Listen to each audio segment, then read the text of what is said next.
Hey everybody, welcome to the R&R Show! Hello, everybody. Welcome, welcome, welcome.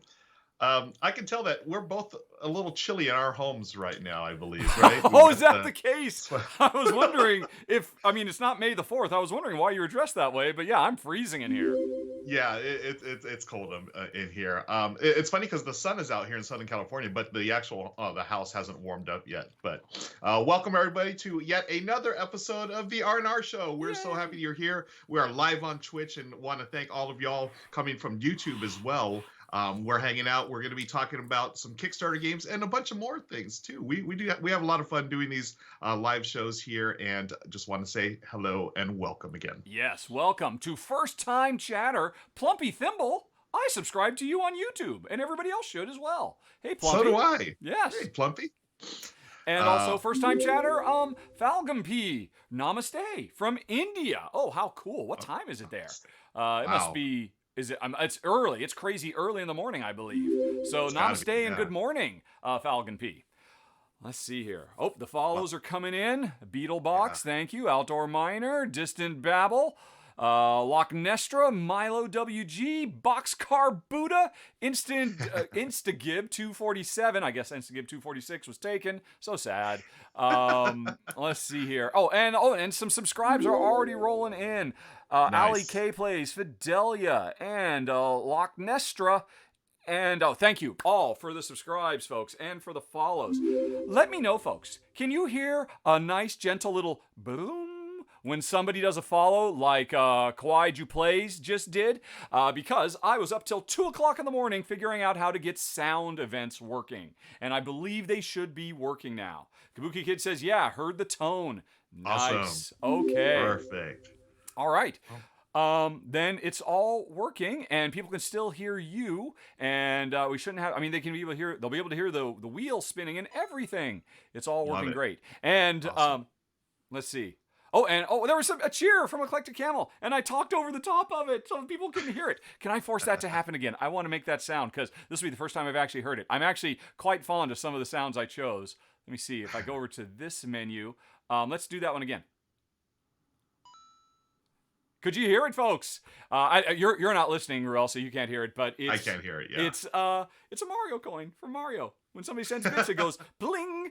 And if somebody puts in a lot of bits, I actually I used Audacity and edited together like a string of 20 blings. If somebody does some really big stuff. And there's some other fun ones too. You might hear some blasts from my past anyway. Seeing as how my favorite game of all time is Legend of Zelda, and people have often heard me use Final Fantasy victory music in my videos. Man, awesome. I keep talking over them so people can't. I wonder if I need to tell that up. Is that wow? This is great. I see it. We've got a hype train incoming, so we have left the station, folks. We are on a hype train right now. I believe we have a certain amount of time to get through level 1 all the way up to level 5. Yesterday, if you joined Rahdo live here on Twitch, he completed a level 5 hype train, and that is the ultimate level. I had no idea that it was that big a deal. So you did it, my friend, and hopefully we'll see how far it goes here. Want to say shout out to Kawaii Plays. That's my friend Julie. Hi, Julie. Good to see you on here.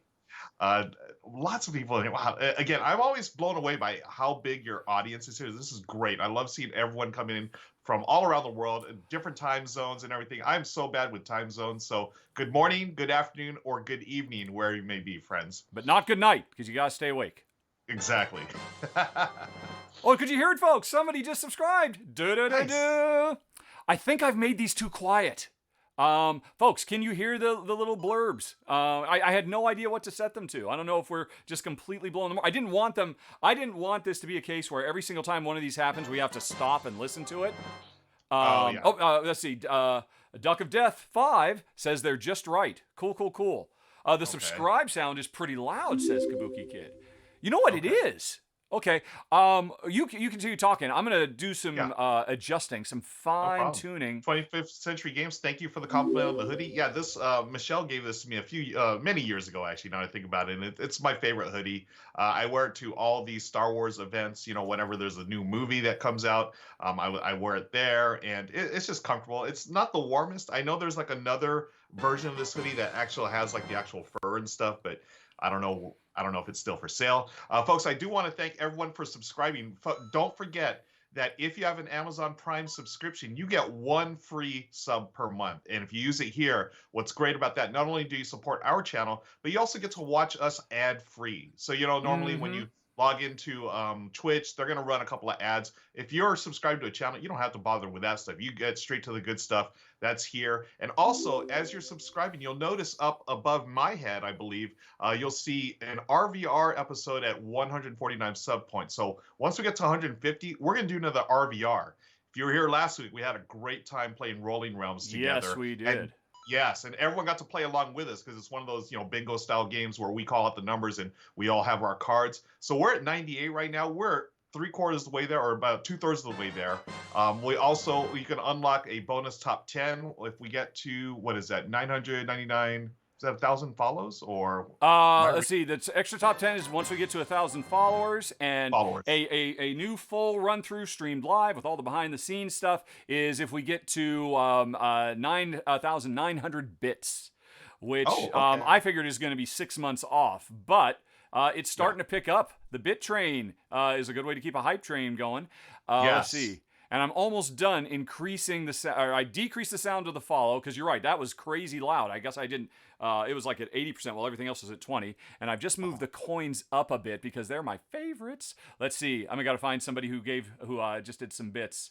Where are we going here? Millowog WG gave 1,000 bits. We're gonna play you again. Hooray! Here we go. Nice, thank you. Did it work? There we go.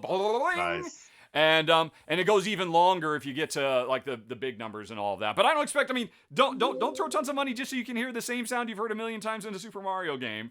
But it is fun. And the thing I'm most excited. Hopefully we get rated at some point, because I'm especially proud of the sound effect I chose for that. I think everybody will recognize it, and that will be some good solid fun. Okay. Awesome. All right. One reminder, our friend OCS1 Spectre, thank you, Spectre, for joining. Worth noting, if you give at least 100 bits or buy a sub for yourself or a gift sub, you'll be eligible for a Hype Train emote. So for those of you who haven't been part of a Hype Train, so when the Hype Train ends, no matter what level we're at, you're going to get basically free emotes to use that are Hype Train related. And as Spectre noted, there's a certain threshold you got to hit before you can earn those, but it's a lot of fun. I also want to say hi to Bottom Shelf Video Games. That's my buddy. He says, that's not an outfit. That's just Ruel in his natural state. Yes, this is me in my natural state. It is not a jacket. Yeah.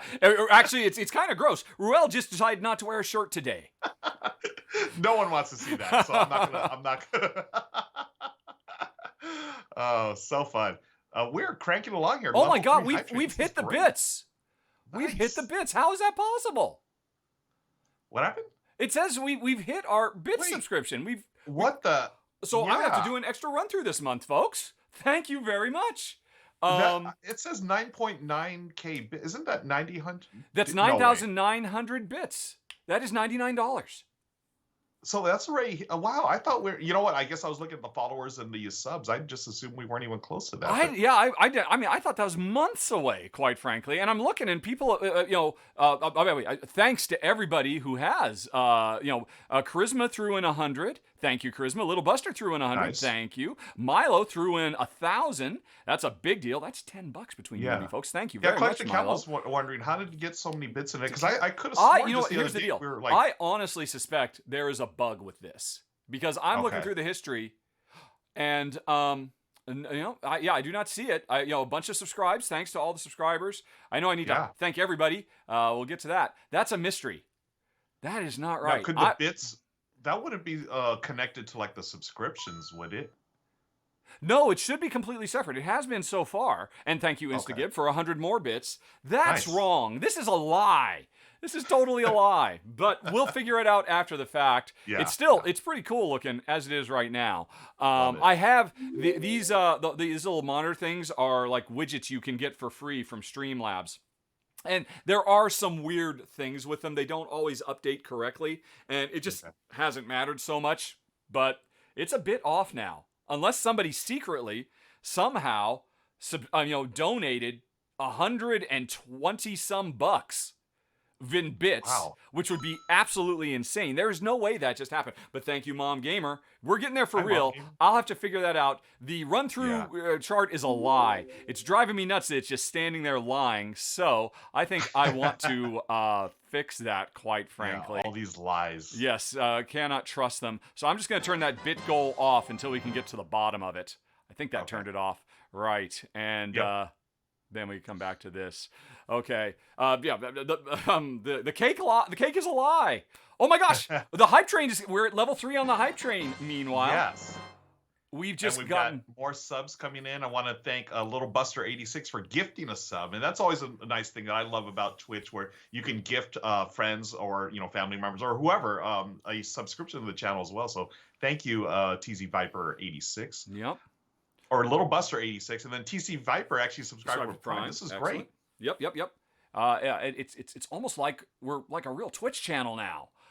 All I need to do is turn on a thing that just makes emotes go flying randomly all over the screen, completely randomly, like you're in the asteroid field of the old Asteroids video game. True. I thought about turning it on. I've seen it on some channels, and I'm not a fan. What do you think, folks? Should I turn that thing on? I don't know.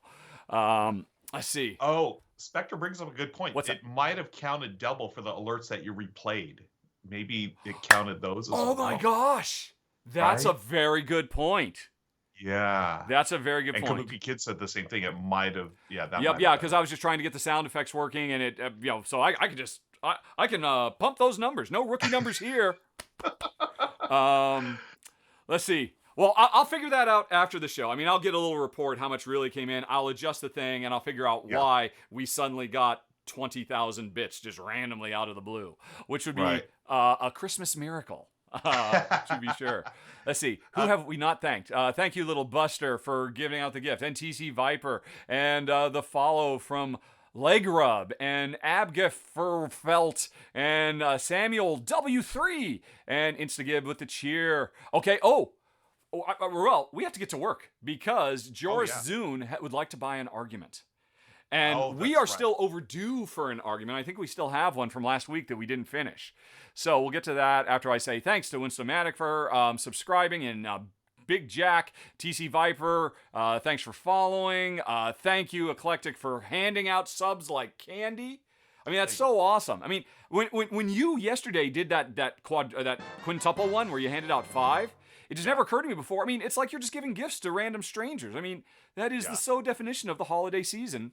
And it's cheaper, right? If you buy a sub for yourself, it costs X, but if you're giving them for other people, I think it costs less or something like that? No. So the subs, they cost the same as far as gifting or for yourself, but there is a difference. If you do it on your desktop computer, it's going to cost a certain amount. If you use the mobile app, that's when it's, I've noticed for me, it's $1 more to either sub or do things. So if you're on your mobile, be aware of that. If you're on the desktop, then it is Twitch subsidizing their mobile development by getting a little something on the side.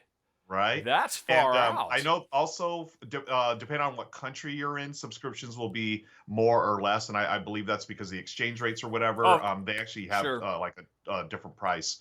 But okay, so someone else has just redeemed a Ruel Ranks. Yeah, all right. So TJ Bailey, thank you for subscribing. Bapter, and 25th Century Games, I think we're caught up. Little Buster, Plumpy Thimble, yes, we're all caught up except for the new things. We now have to do a Ruel Ranks. Oh, and for more bits, from Furry and Milo handed out. That's the one time I'm gonna dance on this. I will dance for Final Fantasy Victory music. Milo. Can someone clip that? Rahdo said he would never dance on the show. We just got it. Someone clip that, please. And the spirit moved me. I wasn't expecting to do that. I swore I would never dance on this show. I was not going to be one of those channels. I'm not going to write your name on my forehead or anything like that. But you just got me to dance, Milo. Well done. Well done, Milo. Don't think it's going to happen again, though, folks. Outdoor Miner subscribing. Kezerdrix cheering. Eclectic Camel buying top 3s. Yes. Oh, my gosh. Okay. Okay, I'm warming up. I had to take off my BGG shirt. It's getting so hot in here, so I'm taking off all my clothes.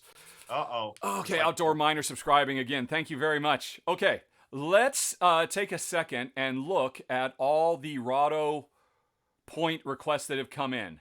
Yes. We have 2 arguments, 2 ranks, and a top 3. Okay. Let's see. First of all, Now, Zeta we Rex usually argument do 3 request. per show. Hmm? Are we going to do 3 now and save, push those back, or do you want to just rock them all right now? Well, let's see. We're already 17 minutes in. I mean, you don't want to be here all afternoon. Are Right. you filming with Becca this afternoon? I'm not filming with Becca this afternoon, but I do have a hard out at 2:00 Well, today. then, we'll see what we can do. Okay. Let's see. This Zeta Rec request for an argument has been languishing in limbo for a while, so I think we need to fight. And Fight. unfortunately, folks, let the Wookiee win. That's always good advice, I would have to say. So I'm going to mark that as complete. You don't want your arms torn off. Yep. Yep. I want to say thanks to PickMine74. Thank you for the clip of that priceless video of Rahdo dancing. Oh, but it doesn't let you post the clip. Streamlabs put it on timeout. I don't know why they did that. Really? That might be weird. something I have to look at. Huh. Okay. I don't believe I have clips turned off. That's Yeah. weird. But, probably it's in a queue and I probably have to approve it or something like that. Okay. I still don't know what I'm doing. Oh, I just saw Yeah. it flash on the screen for a second. Yeah, and Instagib just did it as well. I mean, the clip works. I clicked on the link, and the clip is there. It's just, I don't know why it's not letting it go in chat. All right, well, tell you what, I'm going to go look for that while you figure out what we're going to fight about. Okay. So, friends, what we're going to do is, so y'all bought an argument, and we still have a couple of minutes to try to get that level 5 hype train. Thank you all for the support. Really appreciate it. My goodness. All the bits, all the subs, everything, all those things go towards the hype train. So thank you so much for that.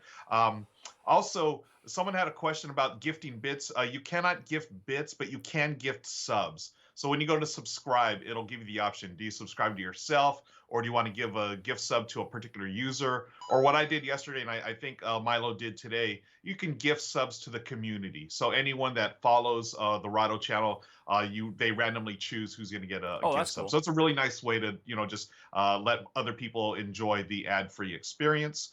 Nazgul says Ruel is laggy. That's probably a Skype problem. Oh dear. Charisma NDR has cheered 100 bits. Thank you, Charisma NDR. Thank you.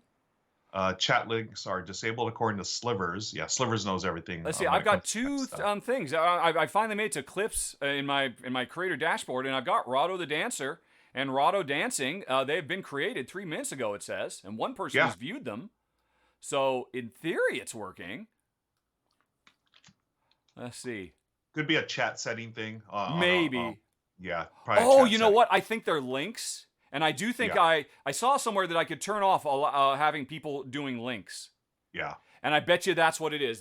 So they are being created. They're just not showing up, which is something I will have to figure out another day. But thank you. I don't know that I want to go and look at those, but I will figure that out later. Yep. And Slivers does give a solution. Just says uncheck block hyperlinks in the Twitch profile settings. So you're now, isn't that dangerous though? I mean, I turned it off because I didn't want this to be a place where people will start, hey, come and check out this game Rahdo filmed, and then they end up on a spam website or something like that, right? That's why you turn them off, right?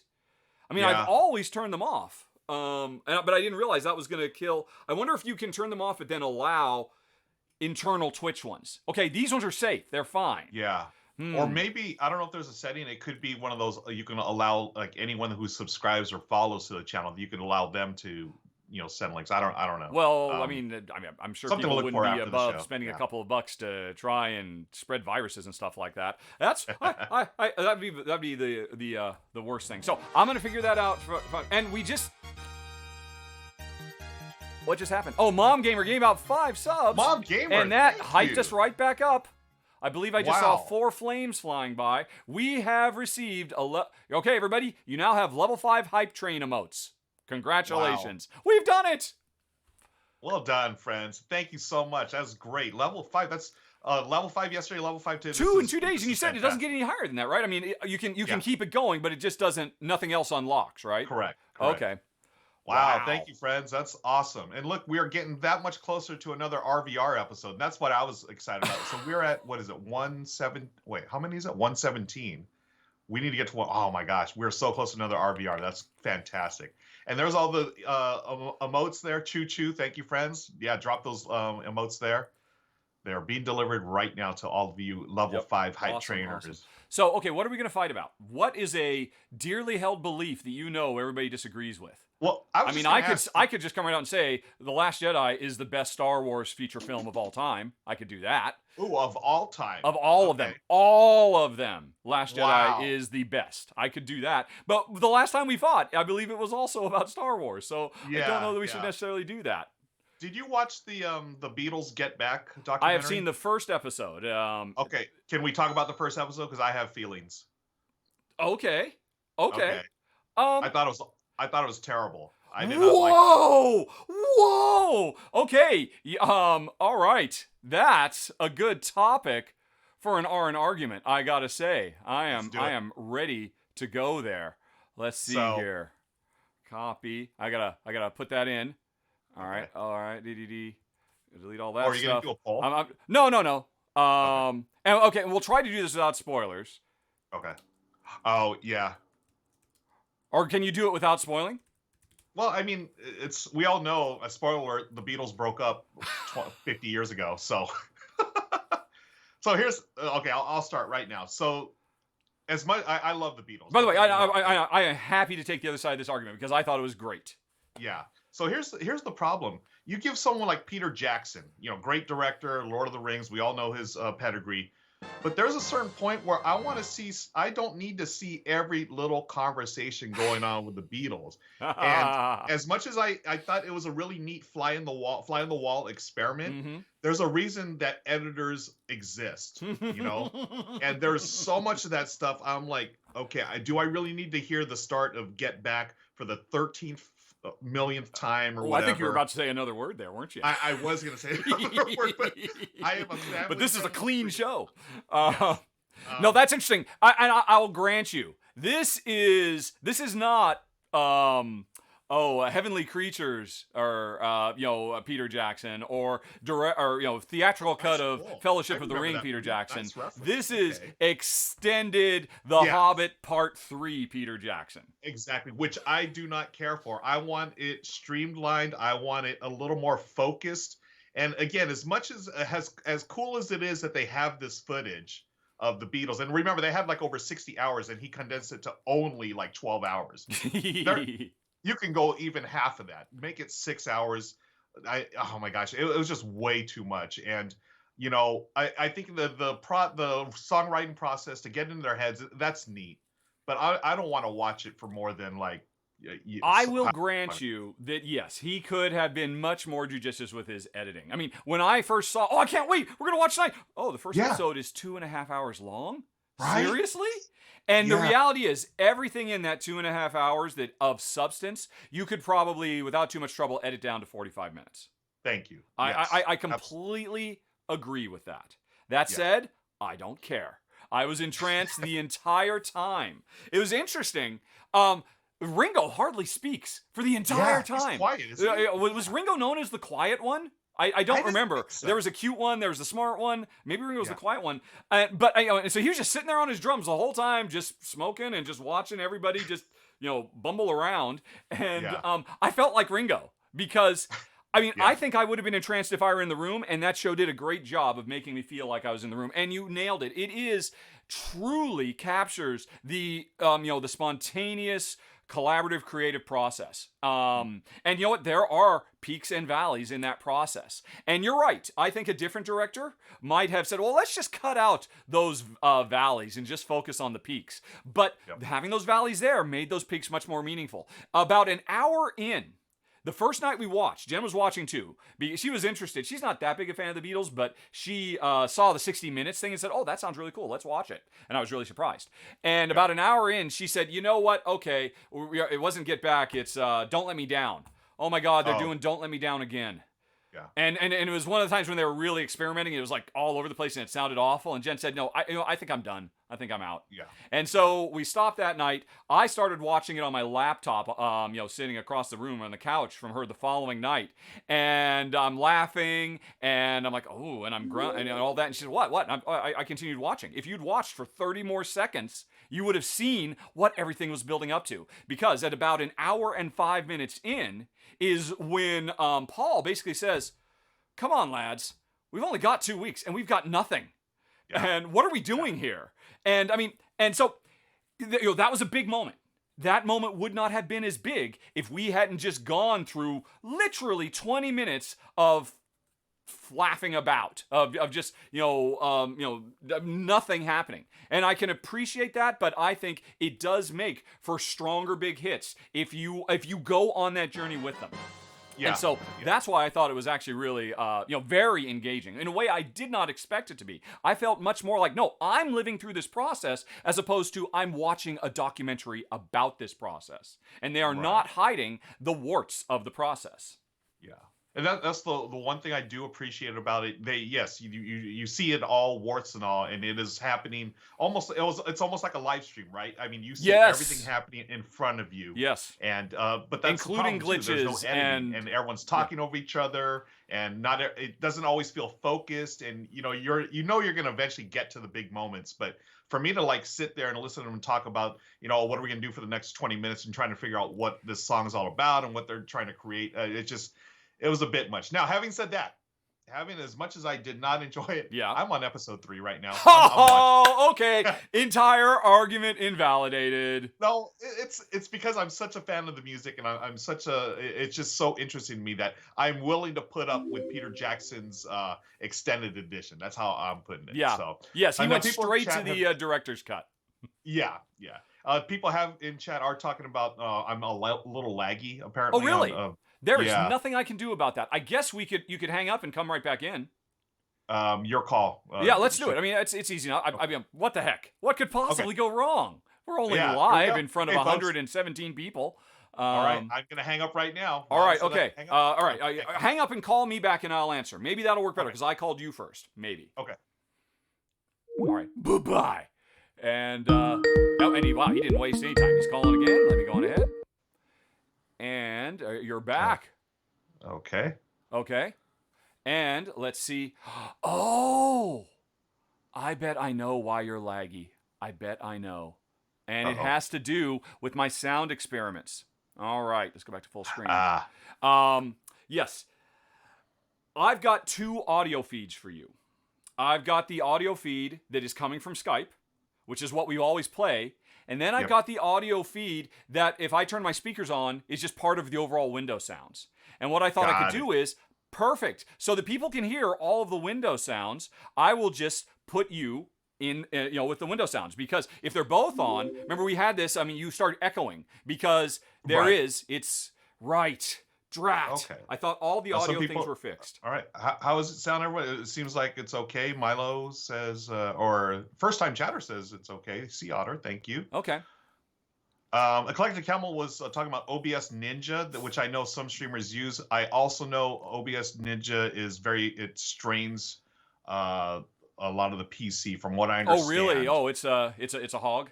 It's a hog, from what I understand, but maybe Eclectic Camel uses that, so that might be another solution. Well, tell you what, folks, we can't fix this right now. This is an unforeseen consequence of the changes I made at 2 a.m. this morning as I was trying to figure out how to get sounds to work, and I didn't have Ruel, and I didn't have a stream, so I was just taking my best guesses to work, so I understand why he's lagging. I don't think I can fix that right now, but what I can do is put up a poll, because everybody loves polls. Alrighty. Says it's not a hog. Okay, cool. What's that? Did somebody say it's better? That OBS Ninja is actually better. Okay, cool. The OBS Ninja, right, so, all right,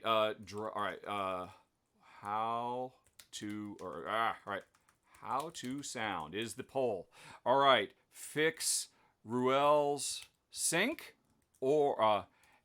and lose event sounds, sync / no event sound, no events, or event sounds Ruel tiny lag.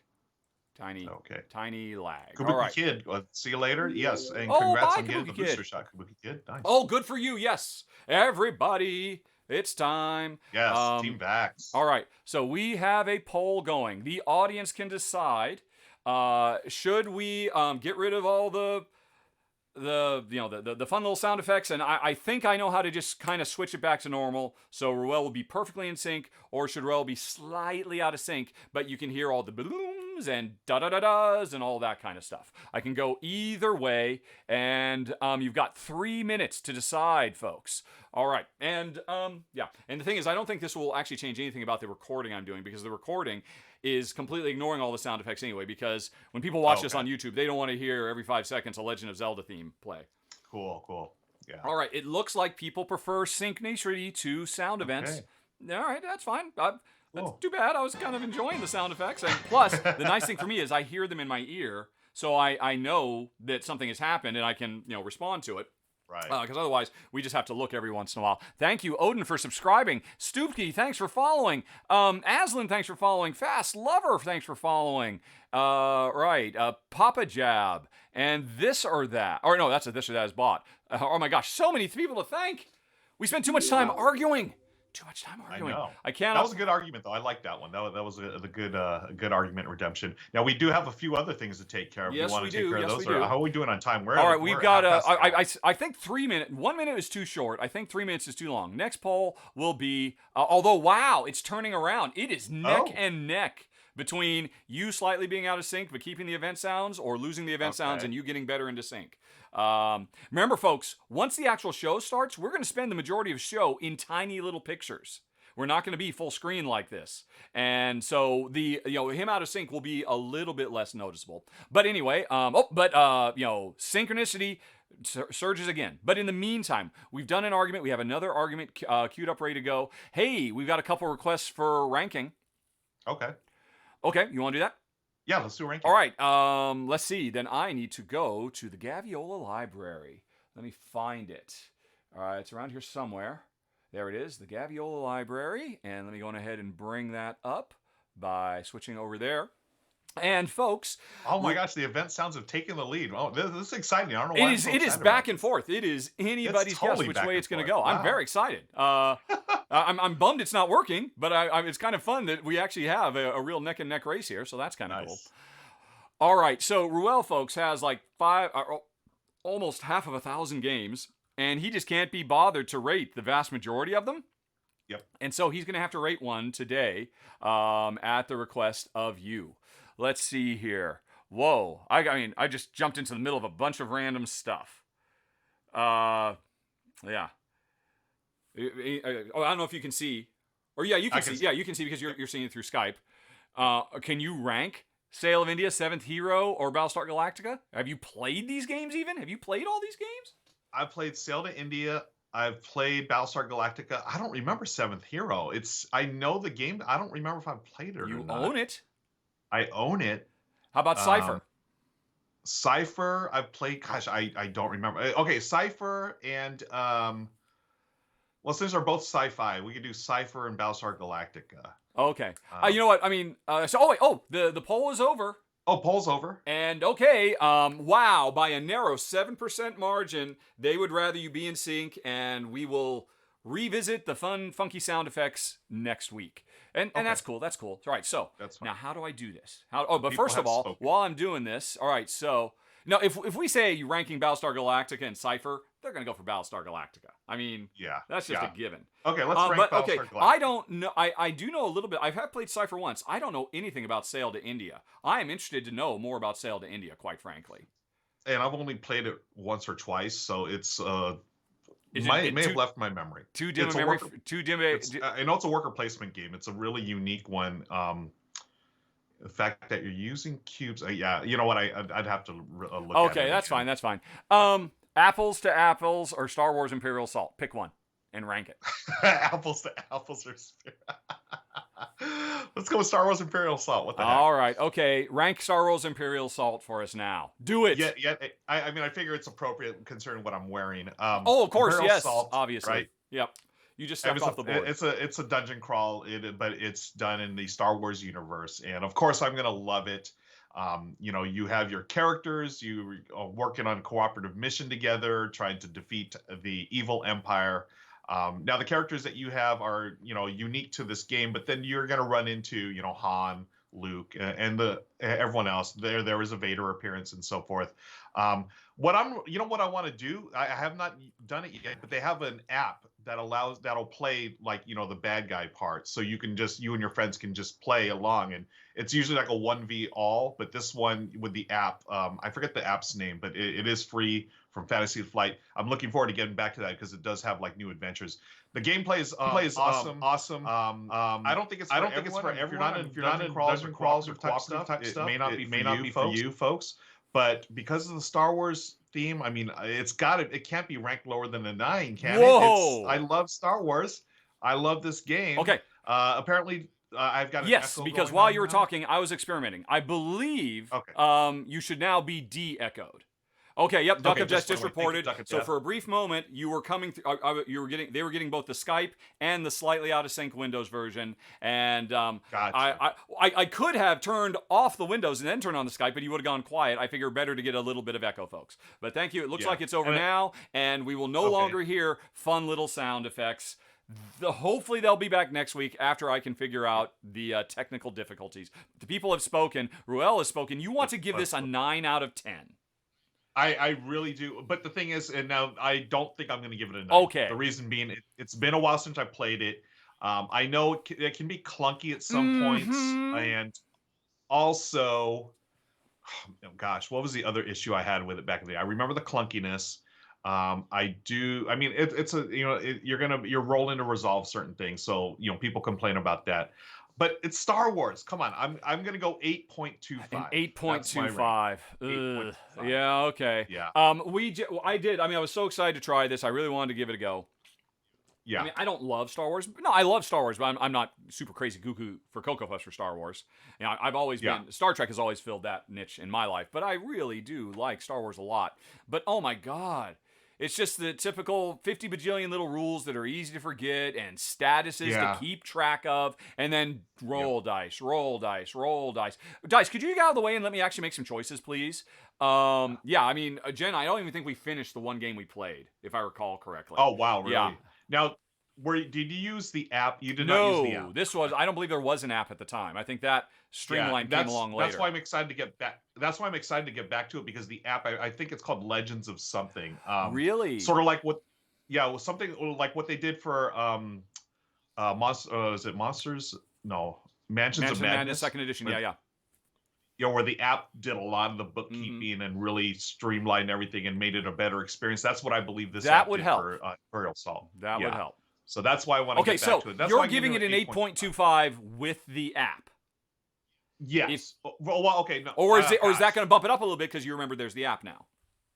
Yeah, it may bump it up a little bit. You know what? I'm going to go with 8.25. I'm just going to I'll leave it there because I love Star Wars and I love the experience of this when I did get to play the analog version. Okay. Let me see. We'll let it go. But yeah, that is so. I wanted to love it. I mean, I loved Star Wars Expeditions from Reiner Knizia, which is a cooperative game about Kirk and Uhura and everybody running around on a planet and having adventures. That game is 10 times the game the Star Wars Imperial Assault is. There's grist for an argument, quite frankly, in the future. Wow. Okay. Nice. Okay, so we've redeemed a Ruel Ranks. What else? By the way, I love Tibby's suggestion. Perhaps someday they'll make Trek Haven. Trek Haven, that would be too awesome for words. Okay. Love it. And Ruckus just noticed because I was logged into Board Game Geek as me, 1,500 unread subs. Here's what I do, Ruckus. I subscribe to every game I'm interested in. So I am subscribed to hundreds and hundreds of games. Should I give you a tour? Let's go back. Let's give you a back. So browser. I'm really getting behind how the sausage. Yes. Okay. This is great. So here's what I do when once a week or so, I decide to kind of scan through, and so obviously I haven't done this for a few days. What I'll do is I'll go to my subscriptions, and they'll come up. And first of all, sort by items. Sadly. Oh, sorry, Ray. I don't care about your pictures. I'm sure they're all very pretty. I don't care. Let's get rid of the 31 pages of that. All those videos, again, that's not what I'm here for. Get rid of all of those. All the new files, uploads of rules and whatever. I'll look through the blog posts. So I do all that. That takes out probably 20% of them right there. Then I go back to item by subscription. And then the first thing I'll do is I pretty much subscribe. I follow almost every content creator or board game designer or publisher. Hey, there's Jamie Stegmaier. There's Tiffany Cares. There's W. Eric Markin. So I'll go through this. This is 2 pages of what industry people have posted. And, there's Paulo. Of course, I follow Paulo. You'll be in here somewhere too, Ruel. I don't know if you actually post much. There's Henning, 2F Games. So this is just a quick way. If publishers are saying anything, this is a great way to, at a glance, find out if a game I care about. Because, Cranio Creations, what are you talking about? Probably talking about Gollum. Yep, they're talking about a lot of Gollum. I'm getting ready to play Gollum with Jen later this week. I will scan these. Okay, don't care about any. Do I care about any of those? Wins. I already have it, so I'm not worried. So yeah, mark those red. But anyway, I'll just scan all of these really quick. Right click and open up a few threads, and then mark everything as red, and then boom, all of those are gone. The big one is 12 pages of stuff about Machikoro Legacy or Into Deep or Rolling Realms or Bullet Orange, and so this is a bit more painful. But I'll start at the end, and this I will go through in the evening when Jen and I are watching a TV show at night that between you and me and 98 viewers, I could care less about. A show that I don't think warrants 100% of my attention. So I will just go through these in reverse order, opening stuff up, seeing what it is that might be interesting. Hey, 2 threads on Zapotec. Am I interested in those? Or I already have. I'm not worried about that. And I'll just go through them all. If I see something, I open up, and then eventually I clear them all out. It takes me about 20 minutes, and from 1,500 posts, I will probably find 20 things I want to read. And then I'll just leave them up and read them over the next couple of hours. That's how I do it. But you can see, just by giving all the pictures, I went from 1,500 to 720 things I've got to search through. So that's how you board game geek, folks. Little super pro secrets if you want to keep your finger in every single pie of every single game you ever once cared about. So that was neither here nor there. That was, did that fulfill any requirements? Was that a trivia? I feel like it should. That's like a bonus. Yeah. Want to shout out Matthew Jude. Thank you for the follow. And Matthew says he'd play the hell out of Trek Haven. That does sound fun. Matthew Jude, hello. Hi there. Oh, I want to quote whatever you said in your pandemic video yesterday, because I thought it was hilarious. The way you were just so casually dismissive and excellently British, and it just brought me back to living in old Blighty. It was very, very nice. Nice. Okay. We are at, let's see, we started at 12. We're at 43 minutes. We have not started the show. We have to do the show. We should probably do the show soon. We have to do the show, especially if we want to have any time for Q&A afterwards. You know what? It wasn't a Ruel rank. Could I classify that as a Ruel rank?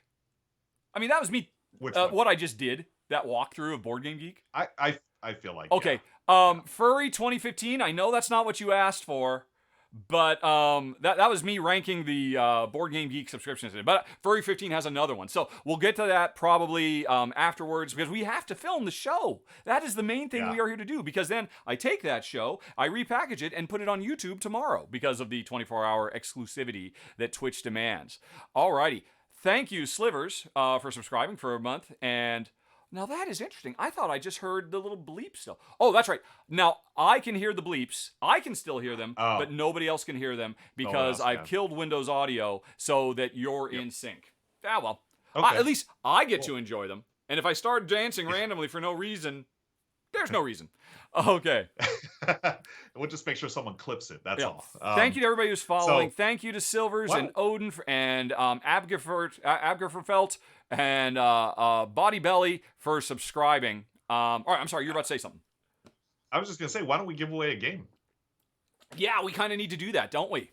Yeah, let's do that. You'd think this... Wow, thanks for getting this show back on track. I mean, we went way off the rails there. Okay. We did, but it's all good. It's part of the live experience. It's a lot of fun.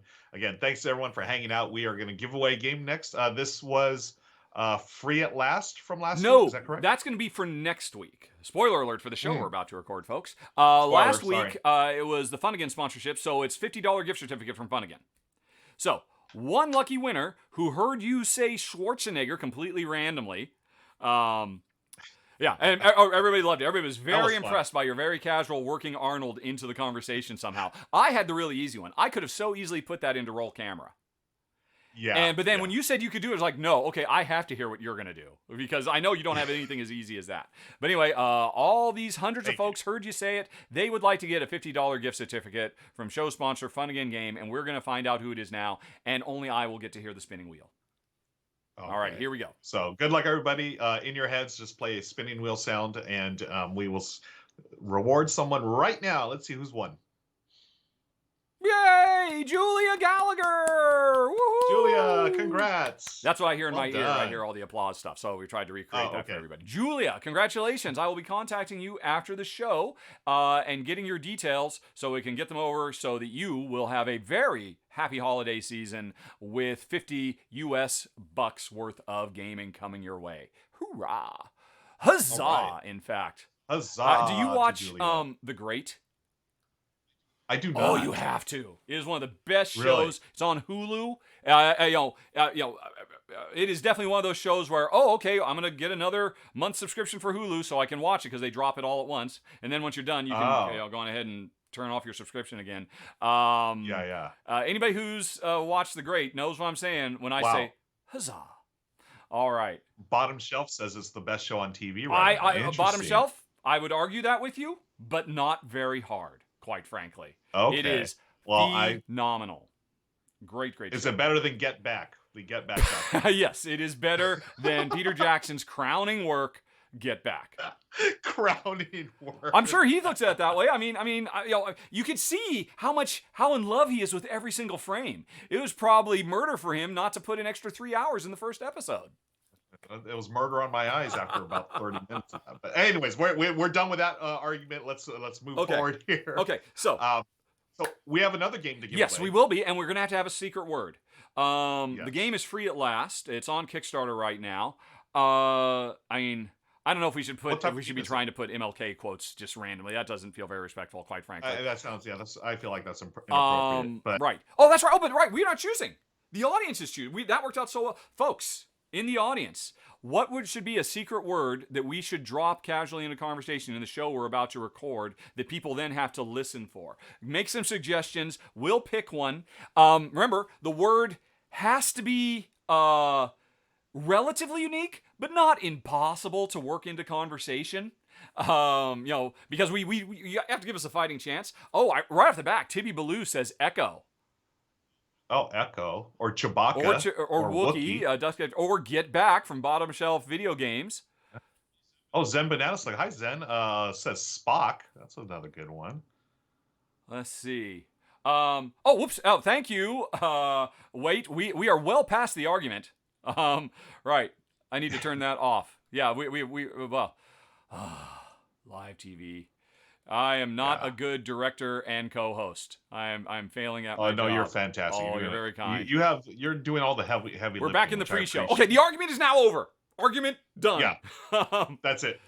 Let's see. Knick-Knack, Grinch, Cranium, Crumpet, Trek Haven, Star Trek, Nincompoop, Peppers, Yang Gang. Okay. Oh, thank you, J.W. Spiker. I will always be Yang Gang. Spock, Wookiee. Grinch. Let's see. I need to look at my list too, because I got to be able to. Right. So what can I work in there? Honestly, I keep coming back to Echo, quite frankly. Okay. But I don't know if I can work that in casually, looking at my list, because folks, I have no idea what 5 games Ruel's going to talk about. He doesn't know my 5. I mean, what about Peter Jackson? What if we try to throw Peter Jackson in there? Just every week it's another Hollywood personality that we have to do. Well, that's right. We just did Schwarzenegger. We don't need another Hollywood. Helter Skelter, Yuletide, Cranium, Grinch, Hobbit. Yeah, Let the Wookiee Win. This is interesting. Hobbit was. By the way, I think I missed it. I think somebody tried to suggest something. Nincompoop got held. Oh, but you allowed Nincompoop. I figured Nincompoop's okay. And right? Hobbit was also stopped. Oh. I don't know how that could be insulting in any way.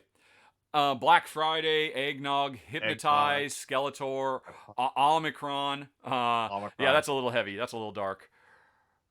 Let's see. It's back to my list. Abbey Road. Look at that. Andrew Scott, 71, says Abbey Road. He highlighted his. He paid 100 points to. Yeah. I mean, that doesn't buy your way in, Andrew. Abbey Road. Could I talk about Abbey Road amongst all this stuff? This is hard. You guys are making hard words. This is hard. I could probably throw in an Abbey Road. You can? Okay, boom. Folks, the secret word is Abbey Road. Okay. So, friends, when one of us says Abbey Road during the show, make a note of what game we're talking about at that time, because that's when you're going to enter into an email to contest@rahdo.com. You will enter the game that we're talking about during the when we say the secret word, which is actually 2 words this week. Yeah, Abbey the secret Road. phrase, I guess we'll say.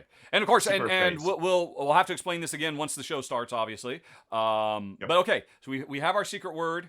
We're giving away a new game. Oh, I need to get that game up on screen so we can talk about it. Let me just go back over to the browser. And it's funny. Duck of Death says they said the highlight didn't work, but it totally worked. Yeah, blatant corruption. LOL.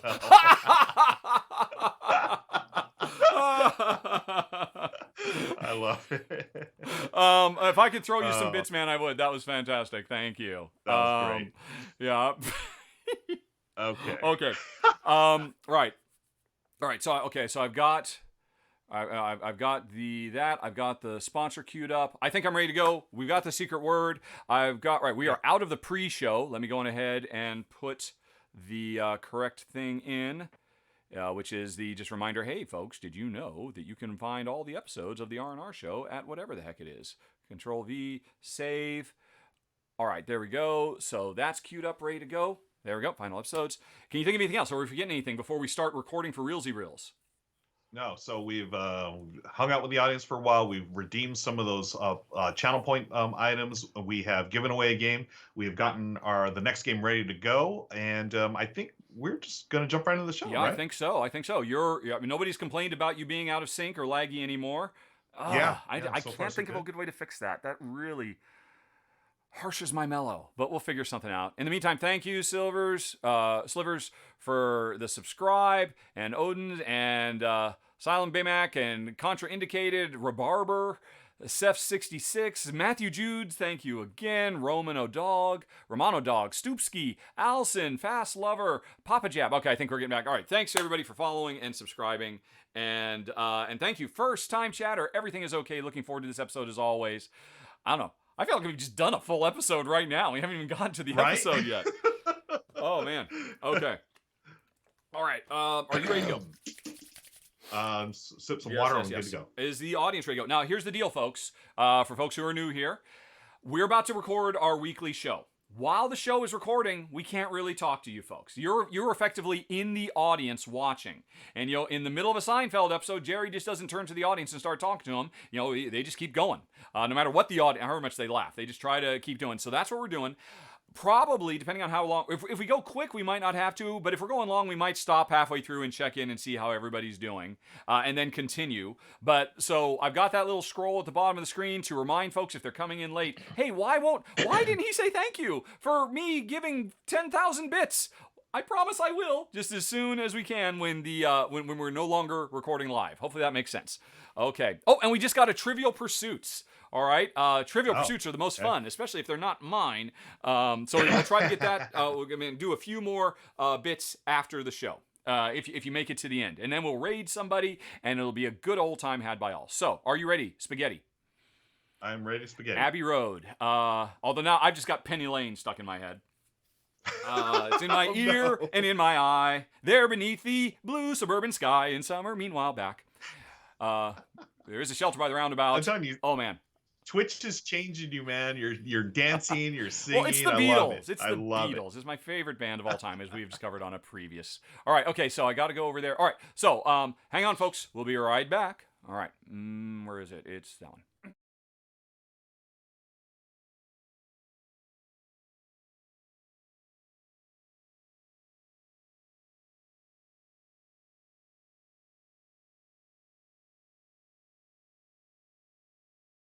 And hey, Ruel, how you doing? Good. How's it going, my friend? Going pretty well. I love the outfit. It's not May the 4th, though, so I'm not sure what's going on. it's not May the 4th, but it is chilly the 30th right here on when we're recording this. It's a little chilly in the house. In Southern California, the sun is out and shining, but inside the house itself, it's a little cold. So decided to go with my favorite Wookiee hoodie. It does keep me warm, and it keeps me out of trouble because no one messes with the Wookiee because you will get your arms ripped out of your sockets. Sir, no one ever worries about cheating with a droid. Or whatever it was. That was terrible. I was horrible. I apologize to anybody. And I guarantee folks in the chat or comments are going to be coming. Where did you get that? If you remember. Yeah. This was gifted by Michelle many years ago. I honestly don't know. Some department store locally might have had them on sale. I know it was right before all the sequel movie trilogy, all before those started coming out. So you've had that for decades.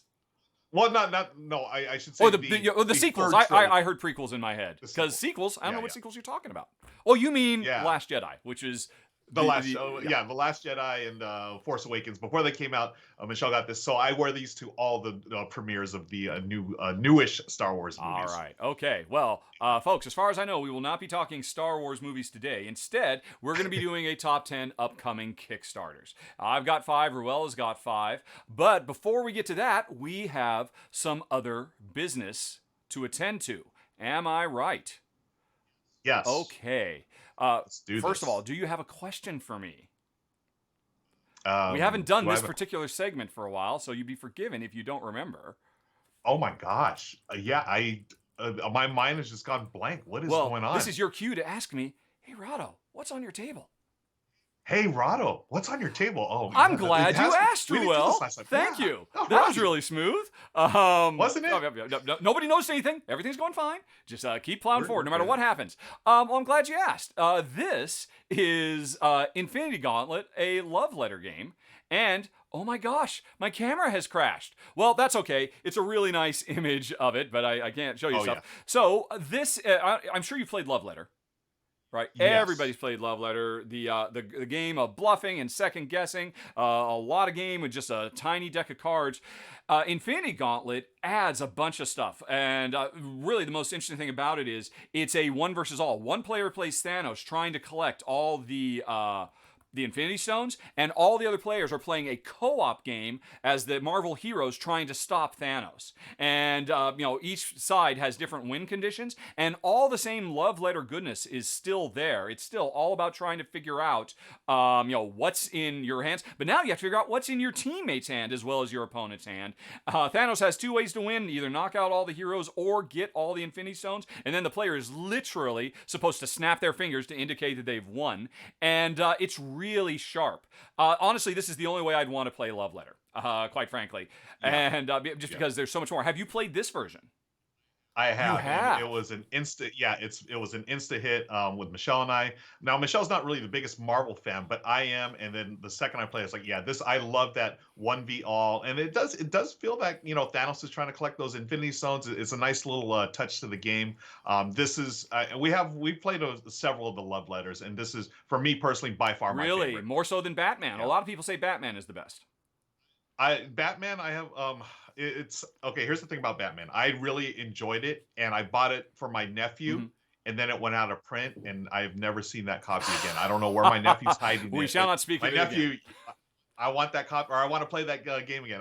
Batman was really fun, but Thanos. You got all the superheroes. You're battling against Thanos. It doesn't get much better than that. It is excellent. Yeah. It's a lot of fun. From sponsor of the show, Z-Man Games, makes a great stuffing stalker. Stuffing. I can't say the word. Stocking stuffer. Stocking stuffer. Although it also makes a good stuffing stalker. If you need some stock and just a little bit of extra oomph to your turkey stuffing, perhaps. I don't know. Anyway, so that was what was on the table. The next segment is where we give you, fine folks at home, the chance to win a cool game for tuning in. And this week, I am very excited about the game. It's called Free at Last. It's on Kickstarter right now. It's already hit its funding goal. And it's a cooperative board game exploring the civil rights movements of the 1960s that can also be played solo.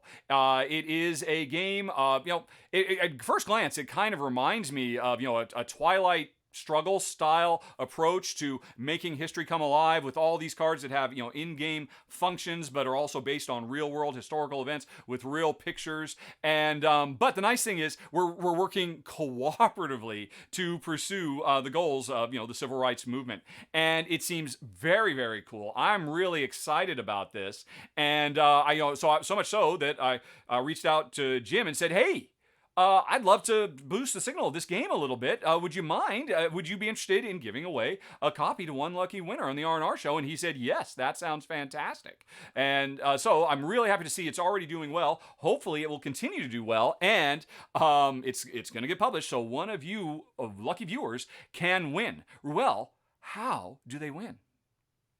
The way you win, folks, is we have a secret phrase that we're going to say sometime during the show, and you just pay attention. Once you hear that secret phrase, take note of the game that we're talking about at that time, and you're going to type in the name of the game in email to contest@rahdo.com. Right. And again, you're talking about the game that, when we say our secret phrase, what game are we talking about? That's what you send, and you will be entered to win a copy of Free at Last. And, I got to say something. Yeah. This is the first I've heard of Free at Last.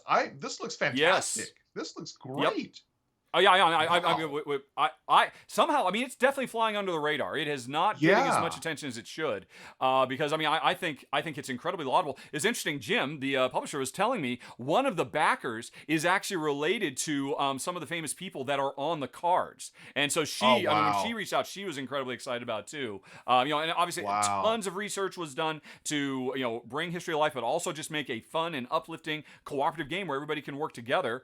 I'm very excited about this game, and I hope everybody else is too, especially the person who will win. So, as it says on the screen, as Ruel said, contest@rahdo.com. Whatever game we're talking about, when we say the secret word, that's what you said it. But Ruel, it's not a secret word this week, is it? That's right. It is a secret phrase, folks. It's a secret phrase. And, we're talking about Free at Last, the end of the 60s, the end of the tumultuous 60s.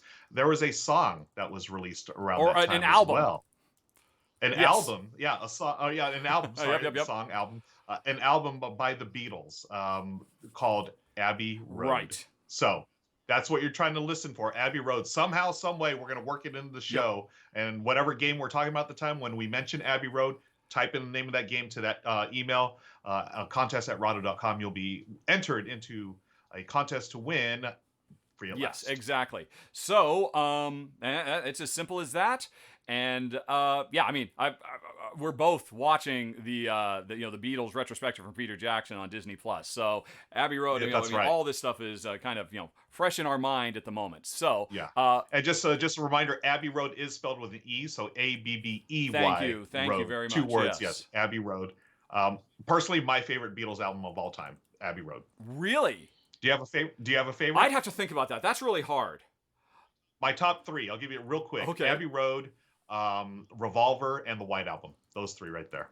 Well, of course you have to throw a White Album in because that's like 3 albums worth of album in there. Right. In like 15 different genres. That's an interesting one. That might be a good topic of conversation in the extended version of the show, which, by the way... And speaking of the extended version, what is that, Well, Rahdo? Basically, in case you didn't know, if you just watch this when it goes live on Wednesday, the day before, Ruel and I get together and actually stream the show live. And while we're there primarily on Twitch to record, an hour-long show where we count down 10 games that you're about to watch, we do a bunch of other stuff as well. Lots of interaction with the audience, lots of special event type stuff. And if you're interested in checking that out, there's a link down in the show notes, or you can hit that eye up in the top right corner screen and basically go to the R&R Show Extended Cut. The extended edition, the Peter Jackson edition, basically, where we don't put anything on the cutting room floor, and the show's twice as long. So if you want to check that out, you can still get all of this show plus a whole bunch more. But I think that's enough of that. It is time, Ruel, to talk about our new top 10 crowdfunding upcoming games, right? Yes, that is correct. Okay. And I'm going to start this week. Are you? Yes, I believe you are. You are at number 10. And while you're queuing that up, I got to say, I didn't think there was going to be anything to talk about, quite frankly, because December is a dead zone, traditionally. Oh, yeah. There's just nothing going on. And but I did find some stuff. It's either happening this month or early next year. Although, you know what? Before we get to the list, we have to mention a couple that are very, near and dear to our heart, of course. One of them, let's see, I should have had this queued up, is, let's see, where is it? Okay, I know what I'm going to do. I am going to go and show you an advanced sneak peek video of it, folks, if I can get there. All right, where is it? I need to go to YouTube. It's, I can't think of the name of it. It is Palaces of Carrara, 2nd edition. I don't know if you've ever played Palaces of Carrara. It came out almost a decade ago from Kramer and Kiesling, and many consider it to be one of their finest games. And it's also, for a lot of people, a grail game because it's been out of print forever. It got a very small English print run, and it's just been forever hard to get hands on. So yeah, it's I know the reputation of this game. It's I have friends that have played it. They loved it, and I've never been able to play it because it's been out of print for so long. So this is exciting news. Yes, it's very exciting. I'm really stoked about it. I've already filmed the run-through. The run-through will be going live when the Kickstarter goes live itself. Awesome. Sometime, I want to say the 6th, but I'm not quite sure about that. There's a link for it. By the way, every crowdfunding game we're going to be talking about today, folks, there's a link for it down in the show notes. So you'll either be able to go to the page, the Kickstarter itself, or the pre-launch page. And that includes the Palaces of Carrara page, so you'll be able to find it. And it's great. They've added a bunch of new stuff. And here's something very important to know. You won't hear in a lot of places. They have added a bunch of new features, and some of the old features are now available as kind of like a little mini expansion promo, which costs $5 extra. It's like a little promo bag of extra cards. It's the objective cards from the original game. But if you go to their GameFound page, because they're on GameFound right now, and follow it now, when it goes live, you will get that promo pack for free. Anybody who followed the page before the Kickstarter campaign line gets the $5 promo pack for free, and I highly recommend this promo pack. Sometimes promo packs are, that's kind of nice. Sometimes they're game-changing. This is one of those latter ones. I mean, it's well worth the extra $5 to get them, but you don't have to pay if you're at all interested in Palaces of Carrara. And so that was one of them. The other one, unfortunately, I have not done a run-through for yet. So let me just go over to Board Game Geek and go to its page. It's called Encyclopedia. And I don't know if you've heard about this one either, Ruel. I have not. No. It's weird. I'm not sure why. This is launching in a few days. Can I spell encyclopedia? No, I can't. Encyclopedia, there we go. It's launching next week again, I think, sometime in the month of December. There's no pre-launch page for it yet, unfortunately, but oh my gosh, this game is cool. From Holy Grail Games and from the team that did Museum, it's a huge, gorgeous game, really lavish production, a dice worker placement game where everybody is contributing to what is widely considered to be the first encyclopedia. We're having to go out into the field and research animals specifically and then publish our results, all doing dice worker placement. But the interesting thing about the dice worker placement is this is one of those games where, I see Ruel rolled a red 5. That would be perfect for me. And Ruel knows it. At the beginning of every round, you roll your dice that you pulled out of a bag, and you put them in slots. And if you think someone's going to steal your red 5, standing by, you can put it on you can put it on a slot that will give you money, or victory points, or expedition tokens, and you get to choose. So, this is a game with some interaction, but there are often times when I was playing this where, I don't really want this red 5. I'm really focusing on blue, animals, and I'm going to put this in a place just hoping somebody will take it from me so that I can instead get the expedition token that I need to finish my own expedition. Really cool game, gorgeous. It'll be coming soon. There will be a run through for that also. So that's a nice couple of games before we actually get into our top 10 that you'll be seeing this month on the Rahdo Runs Through channel. Right. Okay. And with that out of the way, do you have your number 10 queued up, sir? I do. I have it queued up. It's going on the screen right now. So these are our top 10 crowdfunding upcoming games. Mine is number 10, Goblin Uprising. Really? And okay. Yes. Goblin Uprising from Dream Valley Studios. Tell us about it. I'll let you. Yeah. So Goblin Uprising. This is, I was immediately just drawn by the theme. So the theme is, in typical fantasy, your adventurers usually go beat up on goblins, right? For, points or easy loot or whatever. Goblin Uprising, you and your players actually are the goblins. Oh, okay. You've had enough. You're not going to take it anymore. and you and your fellow goblins are going to go out, and this is an uprising, so you're going to go fight. There's a big baddie that you have to deal with. You will level up as a goblin. If you check out some of the miniatures that are on this page yeah, look fantastic. it's unfortunate. If you scroll down somebody there. should tell them when they embed a video on their page, they should leave the thing that lets you make the video full screen. Anyway, let's go on ahead and look at the pretty pictures. Oh, that is pretty. Okay. Wow. Yeah. So all these cool little minis, and so we're fighting against the taller races, which is really neat. So we're the little I just ones love the going up against the big ones. Yeah. Yeah, little people going against big people. So what you're just trying to defeat the tyrant right in the middle of the map, and the first goblin to do that will win the game. But what's cool is you're going to be able to level up your character, through the different missions and different combat that you do. You can equip them, but then the tyrant in the middle is going to change throughout the game. So as you do certain things, it may, get a little stronger in some areas, a little weaker in other areas. And then by the end, whoever defeats it can be defeated different ways. Each game is going to be different. So maybe this one time you're going to have to defeat it, bring its hit points all the way down to 0 or whatever. Other times you may need a legendary weapon to do that. And yet other times maybe the tyrant is just going to drop dead and the last person standing is going to win. So I'm interested to see this in person. I would like to see the minis and everything. Again, it's actually not on BGG yet. They're going to be launching this at some time. I don't think they have a date yet. But so it's coming soon. I love the theme, Goblin Uprising. That's my number 10. Actually, the coolest thing about it, you kind of buried the lead. These aren't the monsters. These are your guardians who join up with you. Little Rogue here can be given a big old bear hug the whole episode with Mullins, the Emperor. That's really neat. Is that neat? that is very fun. Okay, did you put this on the list just because of the miniatures? I may have been attracted by those miniatures. Yeah. But I just love the fact because I've never played as a goblin before. Sure. So I was like, getting to play the other side. Let's try this out. So that's my number 10, Goblin Uprising. Okay, that is a pretty little game, and I didn't know anything about the miniatures and the kind of toy factor. That does look very, very fun. Okay, nice call. Well, then Thank you. Let's move on to my number 9. If I can get to it. There we go. And I hit that, and then I press save. It's Octopus's Garden. And now, here's the deal.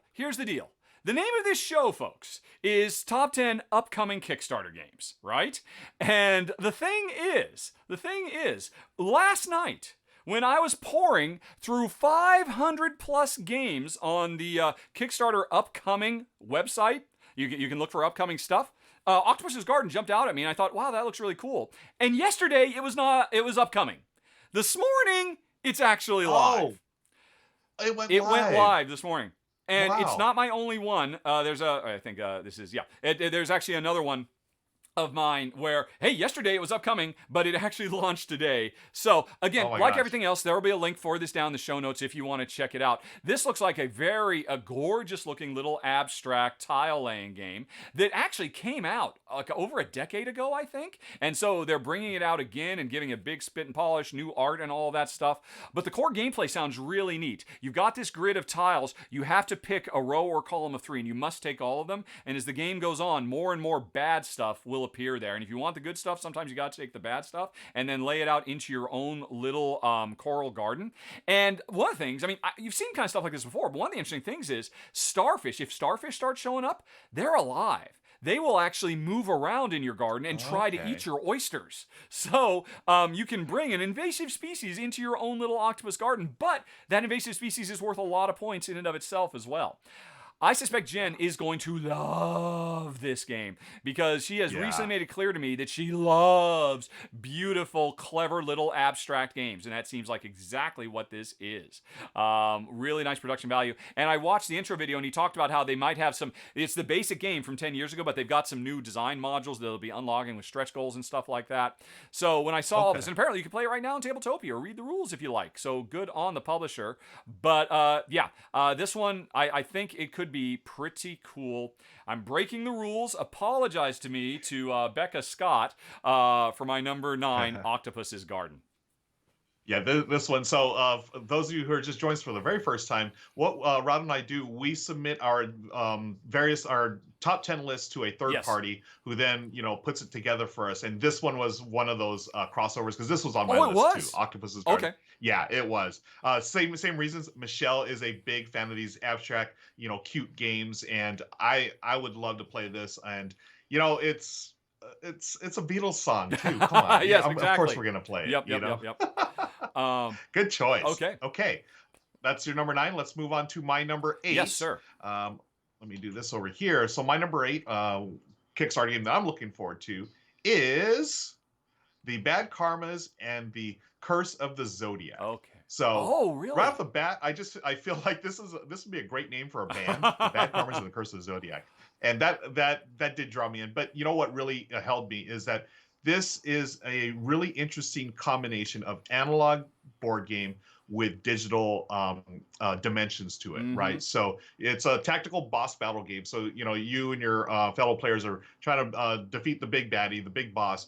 But you're going to be using these things called smart miniatures, and the app is going to be able to read their stats and it's going to help keep track of everything, along give you, enhances gameplay, right? With artificial intelligence for the enemies, then it has visuals and graphics and sounds, everything that we were just, I'm just so excited about the fact that we can play this, tactical board game and have all these extra goodies where you're gonna really enhance the experience. So what you're doing, you're fighting, and you are using the app to track your movements. And as you can see there, you have that smart miniature there. I've never seen that where a miniature has like little light up things. So I don't know how it works. That's why I'm really excited to see this in actual gameplay. I want to see, like, when you move, I want to see how it, updates, and I'm assuming in real time, as you go on the board there. So it's for 1 to 4 players, about a 40 to 60 minute game. So I think it falls in that line of, hey, this is going to be something really cool to play, where it doesn't take up the entire day, and hopefully the technology is implemented smoothly. And that's why I'm really looking forward to the Bad Karmas and the Curse of the Zodiac. Yeah, well, it's interesting you should mention you're hoping to see it, because you might be seeing it from me this month. I didn't mention it up front because we're still trying to work it out. They've contacted us. I might be covering it, even though the Kickstarter isn't going to be happening until next year. Yeah. They might be sending me out an early prototype of this, and it's it's not just the pieces, it's not just the board, it's the whole Tuburu system. Because for folks who don't know, this is just the Tuburu is a new digital board game platform from Cool Mini or Not, where you lay out an electronic table on top of your table, and it can register where you put the pieces. It can actually be, it can update and do all kinds of cool stuff. It's the central element of this, and I believe Bad Karmas is kind of like the lead game for this new board game platform. I am really intrigued. I love the overlap of digital and analog. That's a big attraction for me. So if all goes to plan, I might be giving this a little bit of screen time before the end of the month. Awesome. Fingers crossed for me. So that is an excellent one. And cool. Yeah, cool. Yeah, I wasn't sure if I should put it on the list because I wasn't quite sure, but yeah, great. Yeah. So maybe you'll be seeing more of that coming soon. So that was your number 8, correct? That is correct. So let's move on to your number 7. Let's do that. Let's move on to my number 7, where once again I broke all the rules, Ruel, to talk about Voyages. Because again, I promise, less than 12 hours ago, this game said it was coming soon. I had no idea it was launching today. It's already gone well over its $133 goal. It's at $6,000 right now. And this is a really oddball one. Totally. I think I've seen some other projects doing this before, but I think this is the highest profile.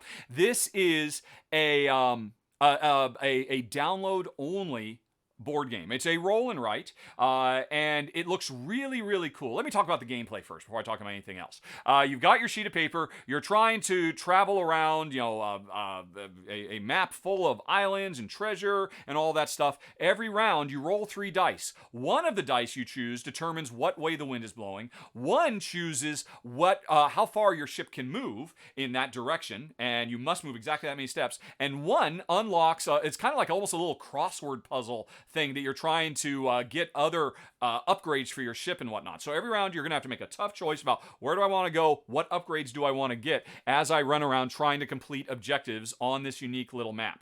It's a 20 30 minute game. As many people can play as you have time to print it out, because if you back this game for the high price of £4 sterling, which is like what, $6, maybe $7 US. I'm not quite sure what the translation is. You will get to download this first map and a second map and the rules. And now here's the interesting thing. There is no gambling in this game at all, because if you want, you can download this first map and the rules right now. They're giving it away. So really what you're paying for is an ongoing subscription to their platform. You will get a second unique map, and on top of that, as the game continues to evolve and whatnot, when they make new maps, you'll be able to get those and download them for free. Now, the big thing is, for a lot of people, it's a non-starter because there is no box.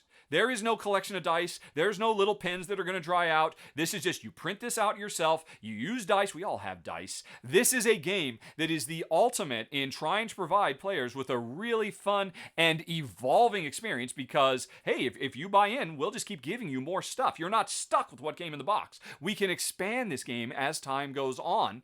And you're also helping save the planet, because there's you're printing out stuff yourself. Now, the interesting thing is, some people, there was actually a nice little section here, what if I don't want to print it? What if I don't have a printer? Well, you can go down to a local print shop and get yourself a laminated copy. Or, that's certainly one way to go. Or, a local school. If your kids go to school, they probably have laminators there that you could print it out and just get permanent copies of it.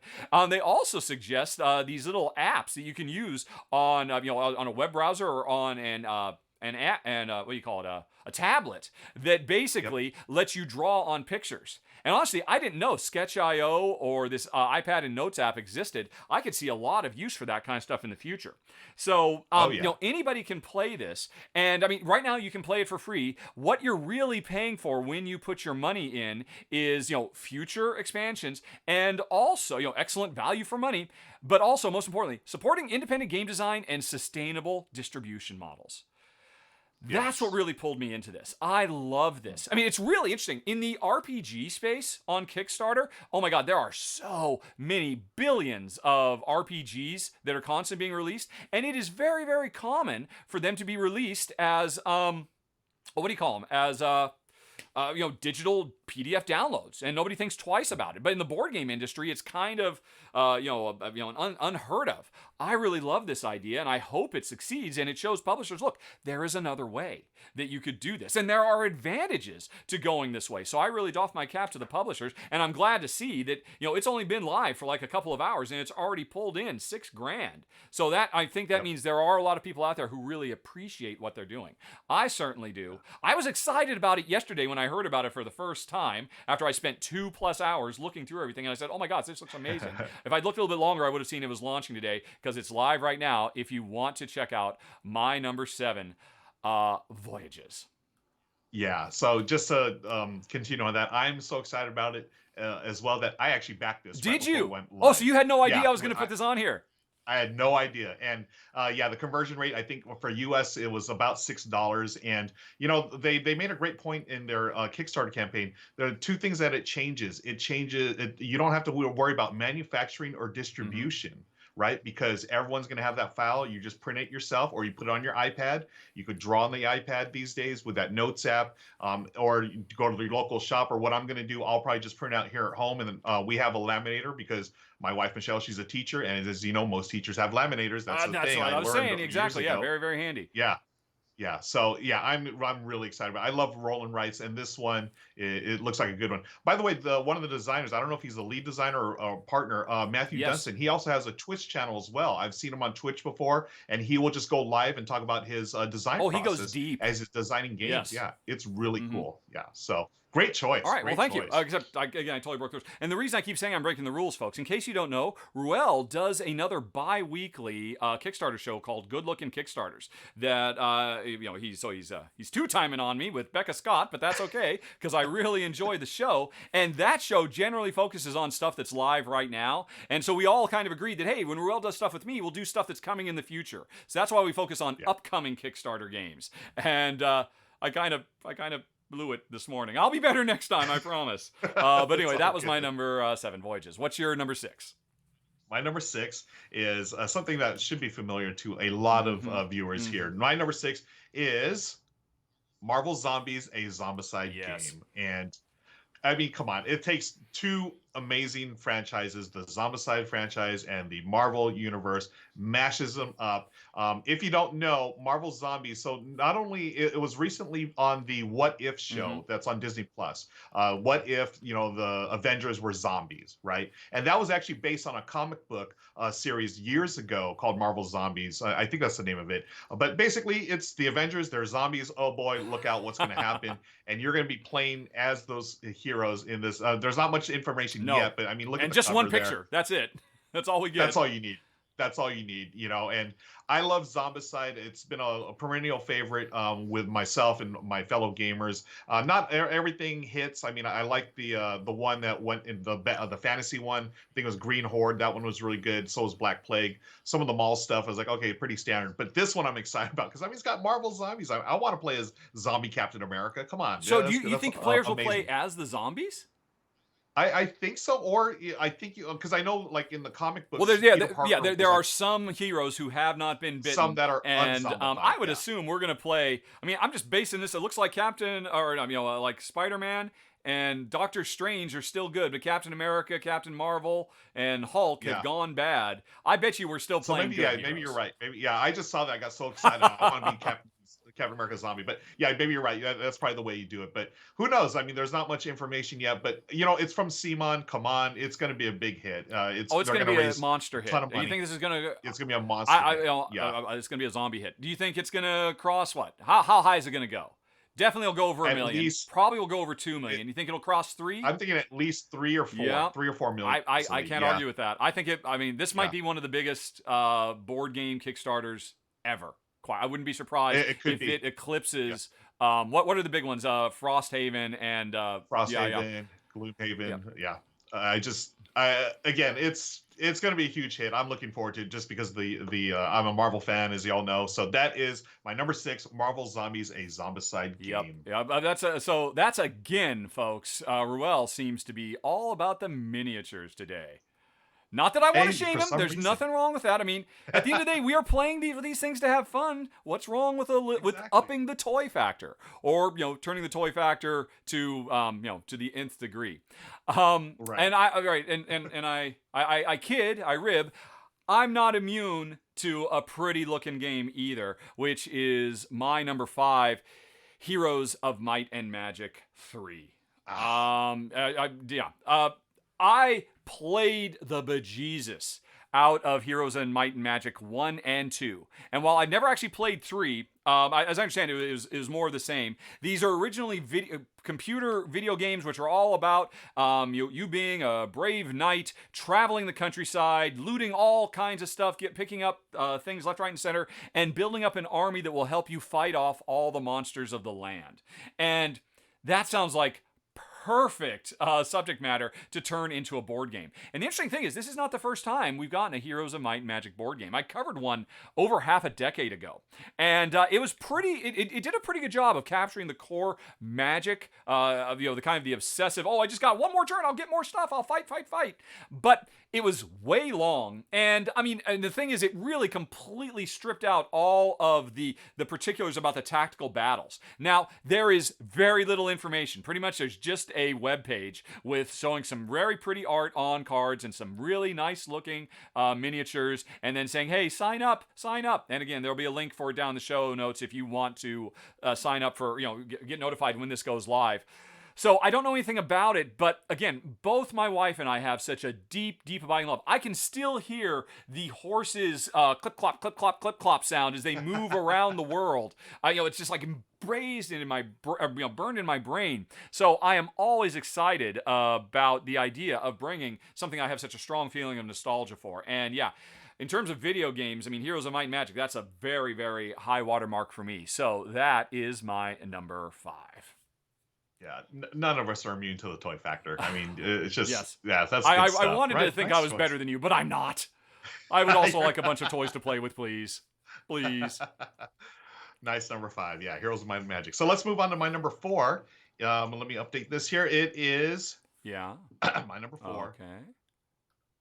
Is Explorers of the Woodlands. Alrighty. So we just got done talking about Marvel Zombies. I probably neglected to say that it's a classic dungeon crawler. Here is yet another dungeon crawler, but look how cute this is. This art is phenomenal. Right, as the kids would say, it's totes adorbs, right? Totally adorable. I don't know if the kids. I'm pretty sure maybe your kid said that when she was 7 years old, maybe over a decade ago, which was many years ago. But I love the look of this game. It's a cooperative dice game / dungeon crawler for 1 to 4 players, so it does have a solo mode, which I'm a big fan of. You're gonna explore this world. You're going to the forest, and it has tile placements. So you're laying down tiles, but it also has some dice placement as well. So everyone's rolling dice. And on your player board, you're going to select, hey, where the dice go, what actions you're going to get. It'll unlock unique abilities. You'll move. You do special actions. You're going to acquire that loot, and eventually kill those monsters in the forest. Everything about this I keep going back to the word adorable because it just looks adorable, folks. Yeah. I mean, come on. And this type of game, I think again of my family. How am I going to get games to the table? Whereas like a typical dungeon crawler, they most likely won't play Marvel Zombies. I will with my game group. But Explorers of the Woodlands, something like this will get to the table because it's a really easy entry point for new gamers or more casual gamers. That's Explorers of the Woodlands. I saw this one, and I was definitely interested in it. I just couldn't quite find enough information about it because this is upcoming. Yeah. So I kind of hedged my bets a little bit to see if I would put it on my list. But yeah. I mean, from what I read about it, it does seem like it goes a little bit above and beyond. Oh, just walk around and roll some dice, and hopefully you roll well and conk monsters over the head. That it looks like it might have gameplay that lives up to those visuals. So I think that was a good choice. Yeah. And one thing I did notice that really piqued my interest. It does have a 5 to 6 mission campaign, so it's going to have that campaign mode as well, which I always find neat in games. So it'll add to that replay ability. So that's my number 4. Explorers of the Woodlands. Well, then you're probably wondering, what is my number 3? It's a little game called Hacktivity. Isn't that a clever title? Hacktivity. It's an activity about hacking. And I've just got right now, I've just got the Kickstarter pre-launch page. As you can see, I have saved it. I am one of the 231 followers for this game right now because I am definitely interested in it. There's not that much to see, much like yours, but there were a couple designer diaries I found for this on Board Game Geek, and I was reading those, and I was very intrigued. This is a cooperative deck destruction game. It's the opposite of deck building because in this game you are given, as part of setup, two big old fat decks. One full of really good, helpful cyber hacking cards, and one full of really nasty cyber virus cards. Because this is obviously a Netrunner type world that we're running around in. I think we pretty much live the entire time in cyberspace. We don't spend any time in meat space, as near as I can tell. But the interesting thing is, on your turn, we are working cooperatively, trying to empty out these decks.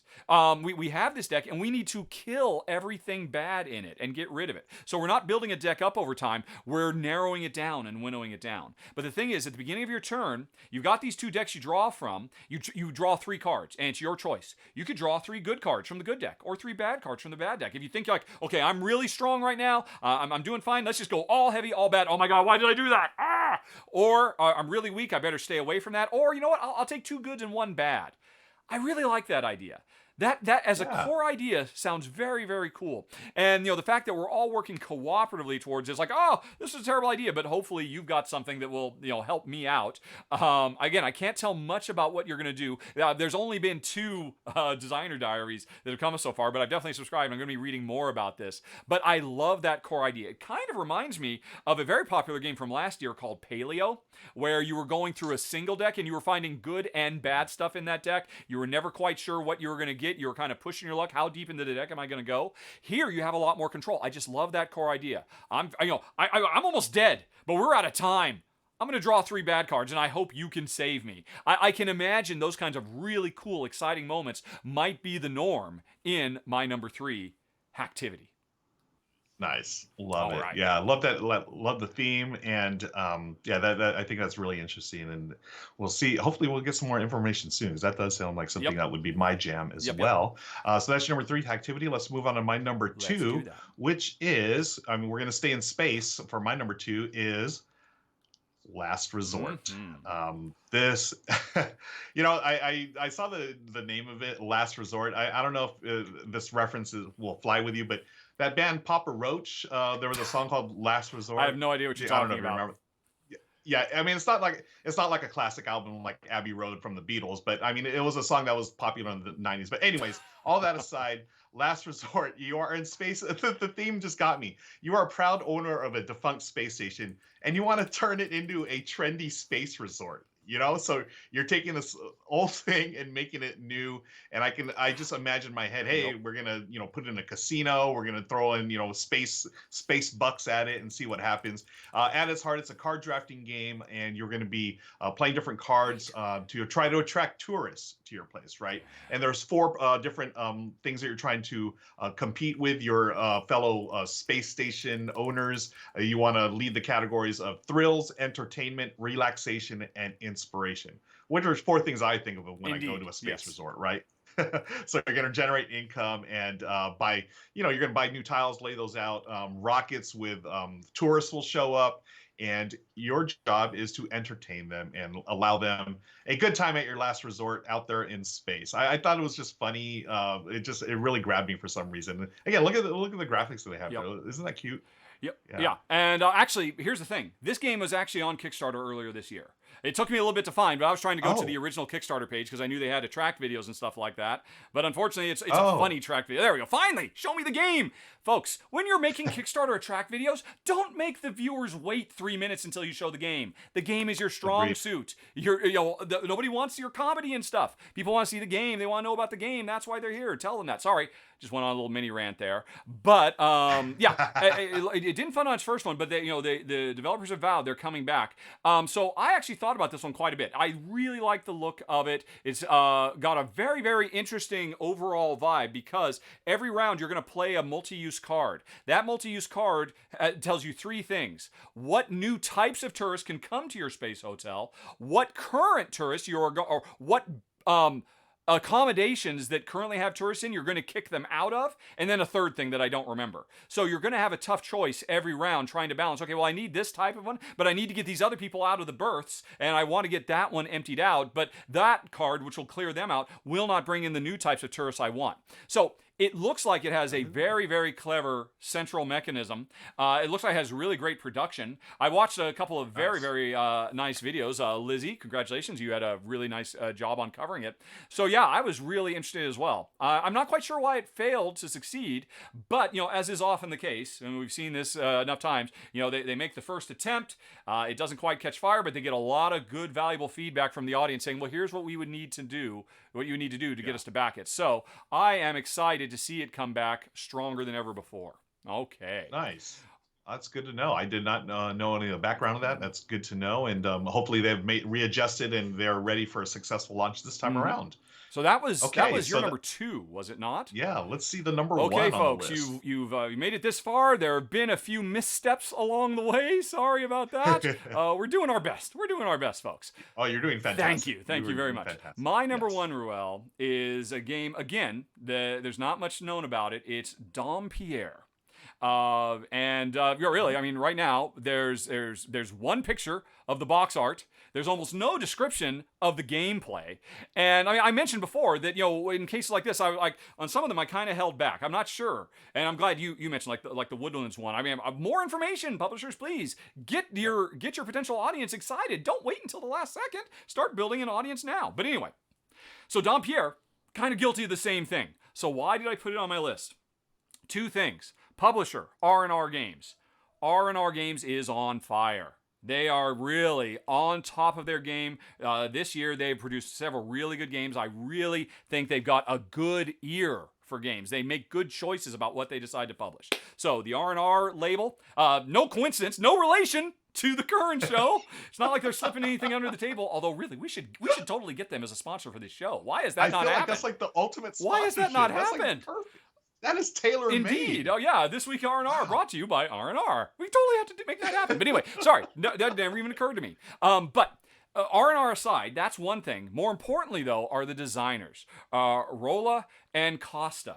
Or as I like to call them, Roller Coaster. I don't know if they're doing that on purpose. There are a couple of young Portuguese designers. They've had a couple of really, or 3 or 4 really good designs over the last couple of years. Cafe is maybe the best card patching game there is.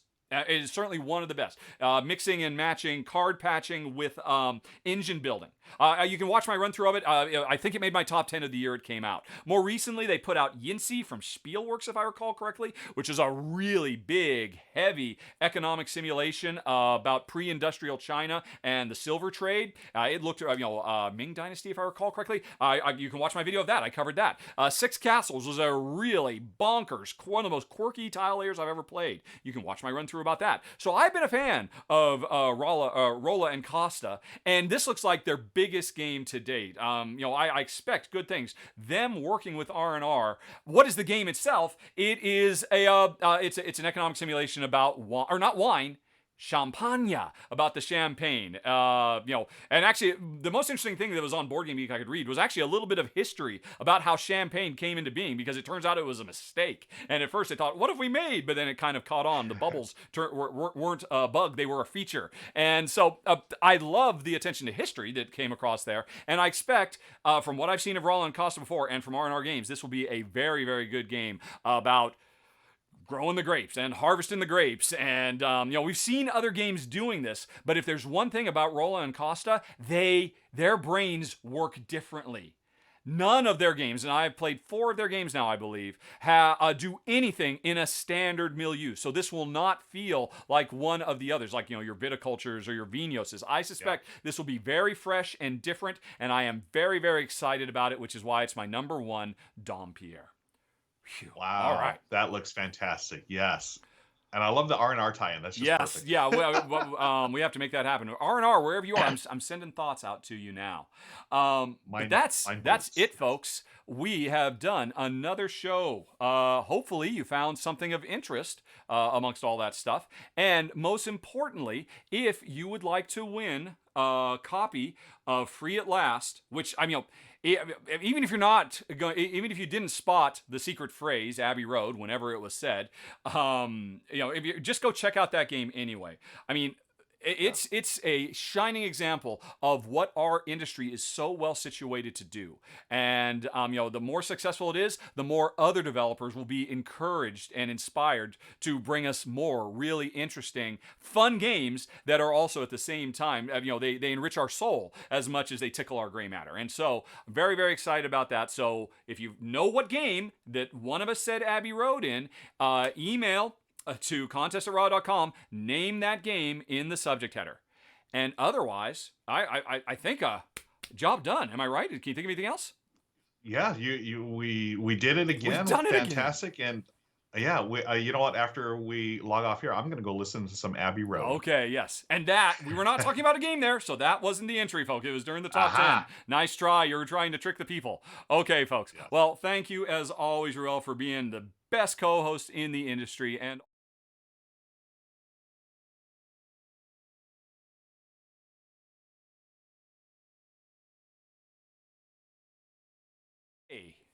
And we can turn off the thing. Hi, audience. Are you still with us? Did we lose you? Did y'all like that reference? It's we're here live again, and I wasn't sure exactly where I was gonna where we're gonna slip that in. There was a few. You almost did. Moments. And then like, oh my God, did he say it? And I almost instinctively said it in response, because you set me up to say it, and I'm like, oh. But we agreed you were going to say it. Should I do it? Because what if he's already said it and he just made a mistake? And then you said it later, and it was. It just it hit me like a freight train. And I think I chuckled a little bit. What's wrong? Spectre says we were muted on the Z-Man screen. Muted on the Z-Man screen. But was it the outro? Yes. Should we do the outro? That is an artifact of the switchy. Because. Okay. You should have, because remember, I turned off all Windows sounds, and I turned back on Skype sounds. but I'm a Windows sound, so I think that's why it happened. So, but you heard us through the actual show. Phew. Yeah. Okay. So Nowsgoth says there's no sound during the intro or outro. So yeah, that's probably... the little because on that sound, cool. because I did try to set that up so that there wouldn't be little bleepty bloops and type stuff like that. Yep. So okay, it should be fine. Although honestly, it's just the intro outro, no big deal. I can just I can record myself again saying you could do that. Brought to you by Z-Man Games. So, awesome. Hey, thanks for sticking with us, folks. Did we miss anything? Did you have a nice time? Let's see. Thanks to Loki, Sock the Thief, Seod, Jesta Goof, Nightfall 5, Royo, Jessica 131101, Magic Moose Moo, I think. All right, Remote Isle, Optional Quest, Maricos, and Kyle of Bamp, Contra, Indicated, Rebarber. I believe those were the new folks that started following. Thank you for the follow, folks. We are getting closer. 797. Wow. What is 999 minus? This should really be simple math. Is that like 203? I think. So we're really close to unlocking the super top 10. And yeah, okay. We're getting closer to another RVR. I know. This has been 119. This went very well. Nice. 202. Thank you, Goblin. People don't come to my show for my math skills. That is for sure. And that reminds me of another trivia. I've got trivia. Are you ready for some trivia? I think somebody requested trivia. Let's go on ahead and get. That's right. Yeah. Let's see. Let me pull up the wheel. The wheel is over here, and we'll see if it's going to be my trivia or your trivia, or the general trivia. All right, and so I got to come over here to the third tab, and then I've got to search the widgets for wheel, and I wish there was a way I could queue this up, but they will not let me make a shortcut specifically to the wheel widget. Every time I come to this dashboard, I got to go through everything, and you'd think, well, then just do it before you even mention you're going to do it, smart guy. I am not a smart guy, but I do know how to eventually spin a wheel. So what have we got? What do we have here? It's an even shot for everything to show up. Oh my god! Is that like 3 in a row? Okay. Okay. I just said I had some trivia. What was I just talking about? Because I don't remember what I was just talking about. We were talking about Abbey Road. We talked about the Beatles. We talked about literally just in the last 5 seconds, right before we did this. It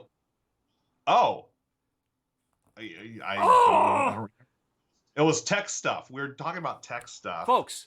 What were we saying? This is a test to you, the audience. What were we saying right before I said, hey, that reminds me of some trivia I could do. Yeah. And, all right, so you folks, if you can't remember, oh my gosh. And you just immediately went and started talking about stuff from 2 hours ago. The general? All right. Nazgoth wants to know who is the general.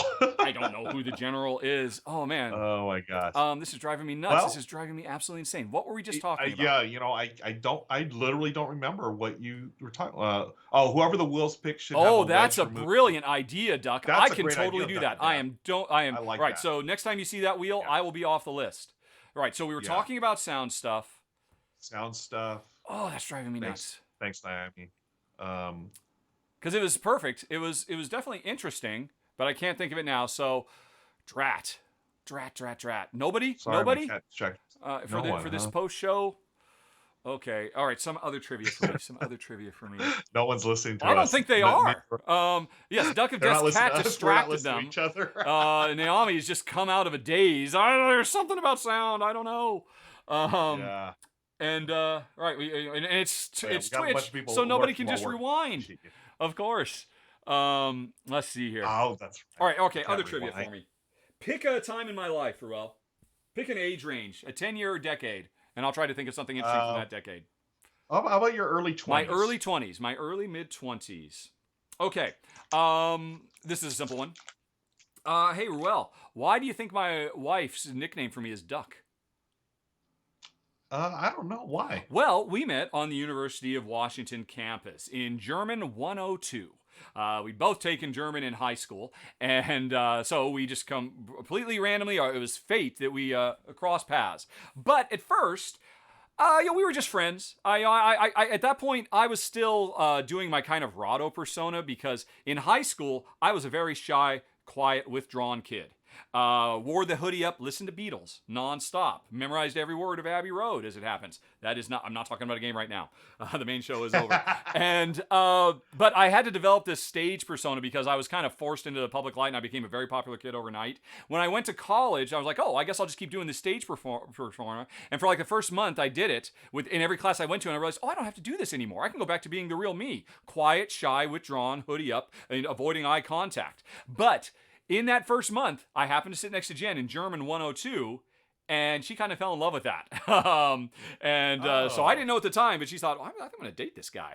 But anyway, so our second class after German 102 was relatively close. We were in different buildings on University of Washington campus. So we would walk together and we would chat, and I would regale her with stories and just be bubbly and upbeat and all that. And there are, Ruel, a lot of low-hanging tree branches all over the University of Washington campus. And I'm very tall and Jen is very short, 6'3", 5'2". And so Jen thought it was the most hilarious thing in the universe to, shout, "Duck!" whenever we were walking under a tree, as if I was some crazy, troll who didn't understand how my head works. It's not like I haven't bumped my head a million times over the course of my life. And one time, she was so pleased with herself. She thought it was so funny. I said, please, just call me Richard. And then she has never called me Richard ever since that day. I love it. In the 40 years that we've been together. Is it 40 years? 91. I say I've got actually. Here's a life hack, folks. When you get married, have the date engraved on the wedding ring. So if you ever forget, it's quick and easy to look up. I'm sure it's 91. But we were dating and living together for a few years before that. The rest of the world knows me as Rahdo, but in this house I am Duck, and I am not named after the waterfowl. I am named after a verb. So there's a bit of trivia for you. What a fantastic story. Thank you for sharing that. That's great. And we finally got a first-time chat from viewer Pillar Angel. They said, check the VOD. You were talking about your sick math skills. My sick math skills. Yes! But it's too late, because that trivia is done. Yes. But I now know the trivia I was going to do. That trivia, folks.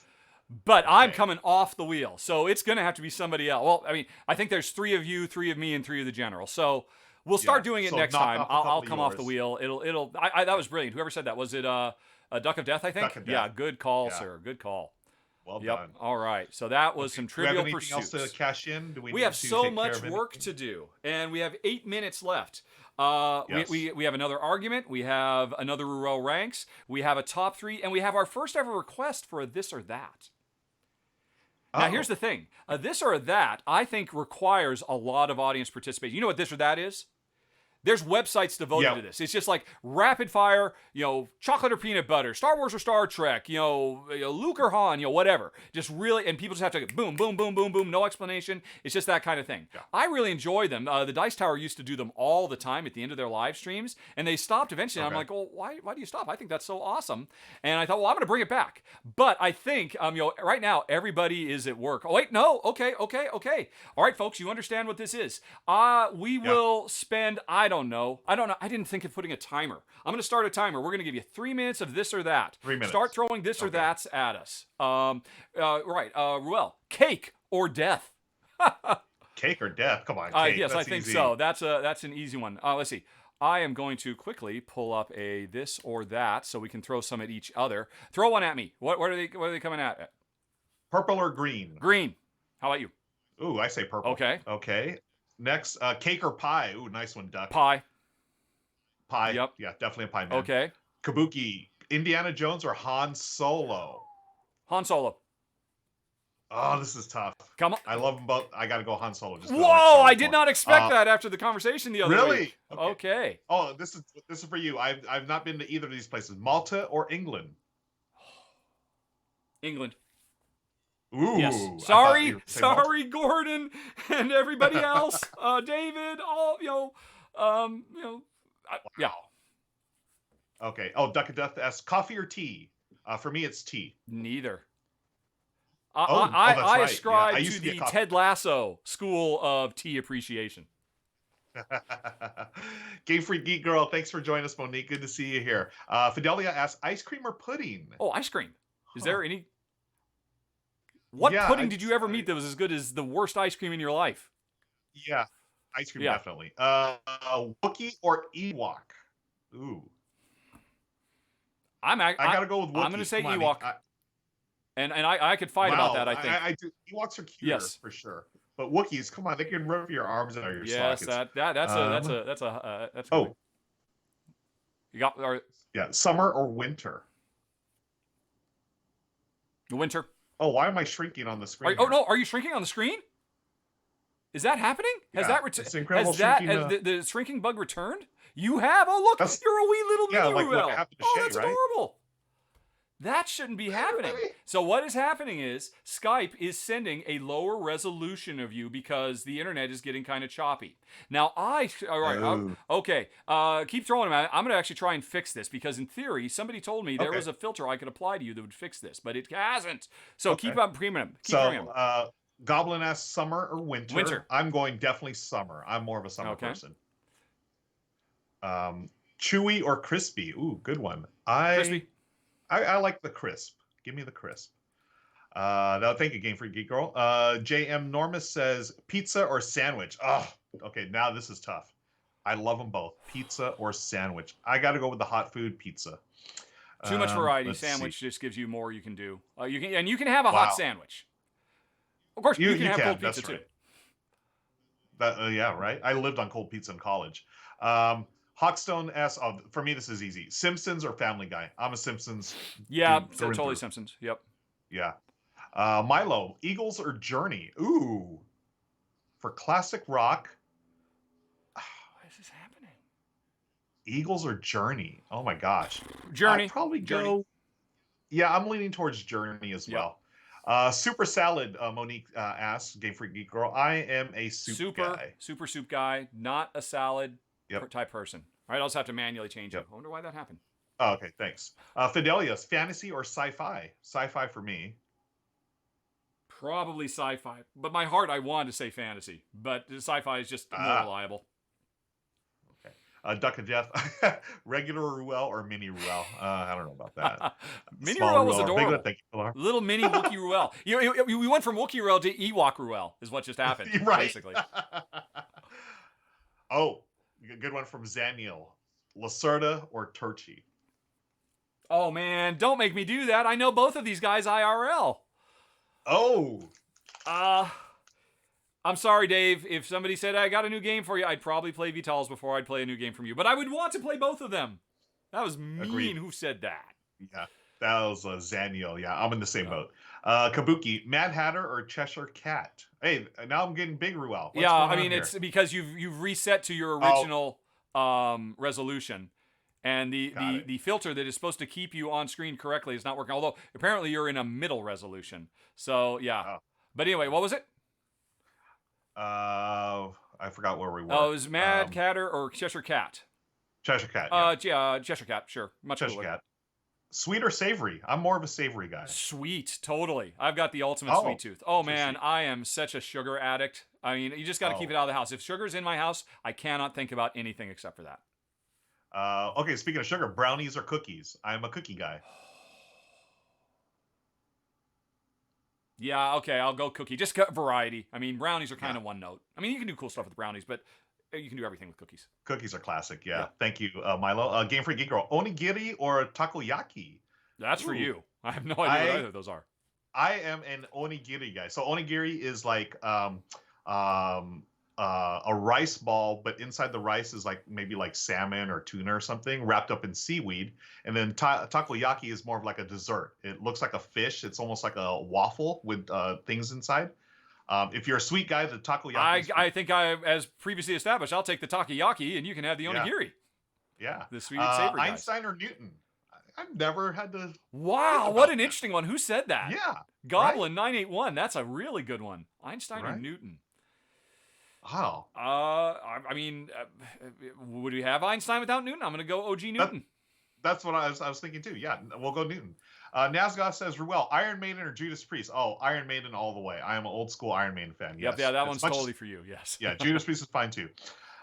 Jethro Tull. That's another one for you. Metallica for sure. Lennon or McCartney? Wow. I know my choice. Well, you finished it. Oh, and you've grown again. I'm growing. McCartney for me. Yeah, I was gonna say probably McCartney. Yeah. I mean, obviously, that they're intertwined. I mean, and I've only seen the first episode, but I mean, you can see how they really do kind of complete each other. You know, when they get into a vibe. But yeah, if I had to pick one, certainly McCartney. Kabuki actually says I'll go with the cute one instead of the smart one. Apparently. Deep Purple or Led Zeppelin. I'm more of a Zeppelin fan. Zeppelin, yeah. Just because I know some of their stuff. Yeah. Dragons or unicorns from Fidelia? Dragons, of course. Yeah, Although Dragon will kill you. I guess. Yeah. IRL unicorns 24/7. Yeah. Agreed. Yeah. Oh, my bad. Game for Geek Girl. Taiyaki is the dessert. The takoyaki are the fried octopus balls of dough. Oh, that's right. Does that change everything then? Yeah. Takoyaki. Yeah, I'm still going with the onigiri. I do like takoyaki, but yeah, taiyaki. I always mess up those names. Here's one from Kabuki Kid: Sex Pistols or the Ramones? The Ramones all the way. 24 hours ago. I want to be the Ramones. That's them, right? The Ramones is. Oh yeah. Okay. Blitzkrieg Bob, all that. Yep. Here you go. MCU Hawkeye or comics Hawkeye? Oh, totally MCU. I mean, honestly, for me, it's going to be MCU versus comics in almost every regard. MCU has so eclipsed its source material for me. Yeah. We might have to have an argument on that one. I'm not so sure about that. There we go. Let's save that. Goblin was saying the MASH Hawkeye is their favorite. Yes, the dark horse in the race. Yes. This is fun. This is great. But we are at the. Okay. So there we go. And I've got some problems to fix, folks, but we'll worry about that next time. I'm glad you didn't start shrinking and growing during the actual show, like what happened with Shay. Oh man, that was a nightmare. So is that strictly just an internet thing? Then? Well, no, it's basically Skype. If your internet connection is getting a bit wobbly, they'll just send a lower resolution. And then Streamlabs OBS says, "Oh, is this a lower resolution? I'll make it the appropriate size then." And I'm like, "Stop it! Stop it!" Regular OBS has a way that you can pin them. Streamlabs had a way, and it was I tested it by just taking a bitmap, putting it on screen, and then using an editor and changing its resolution, and that worked. So I thought this was going to work. And it clearly did not. So I think some more research is in order because the internet can be a fickle beast.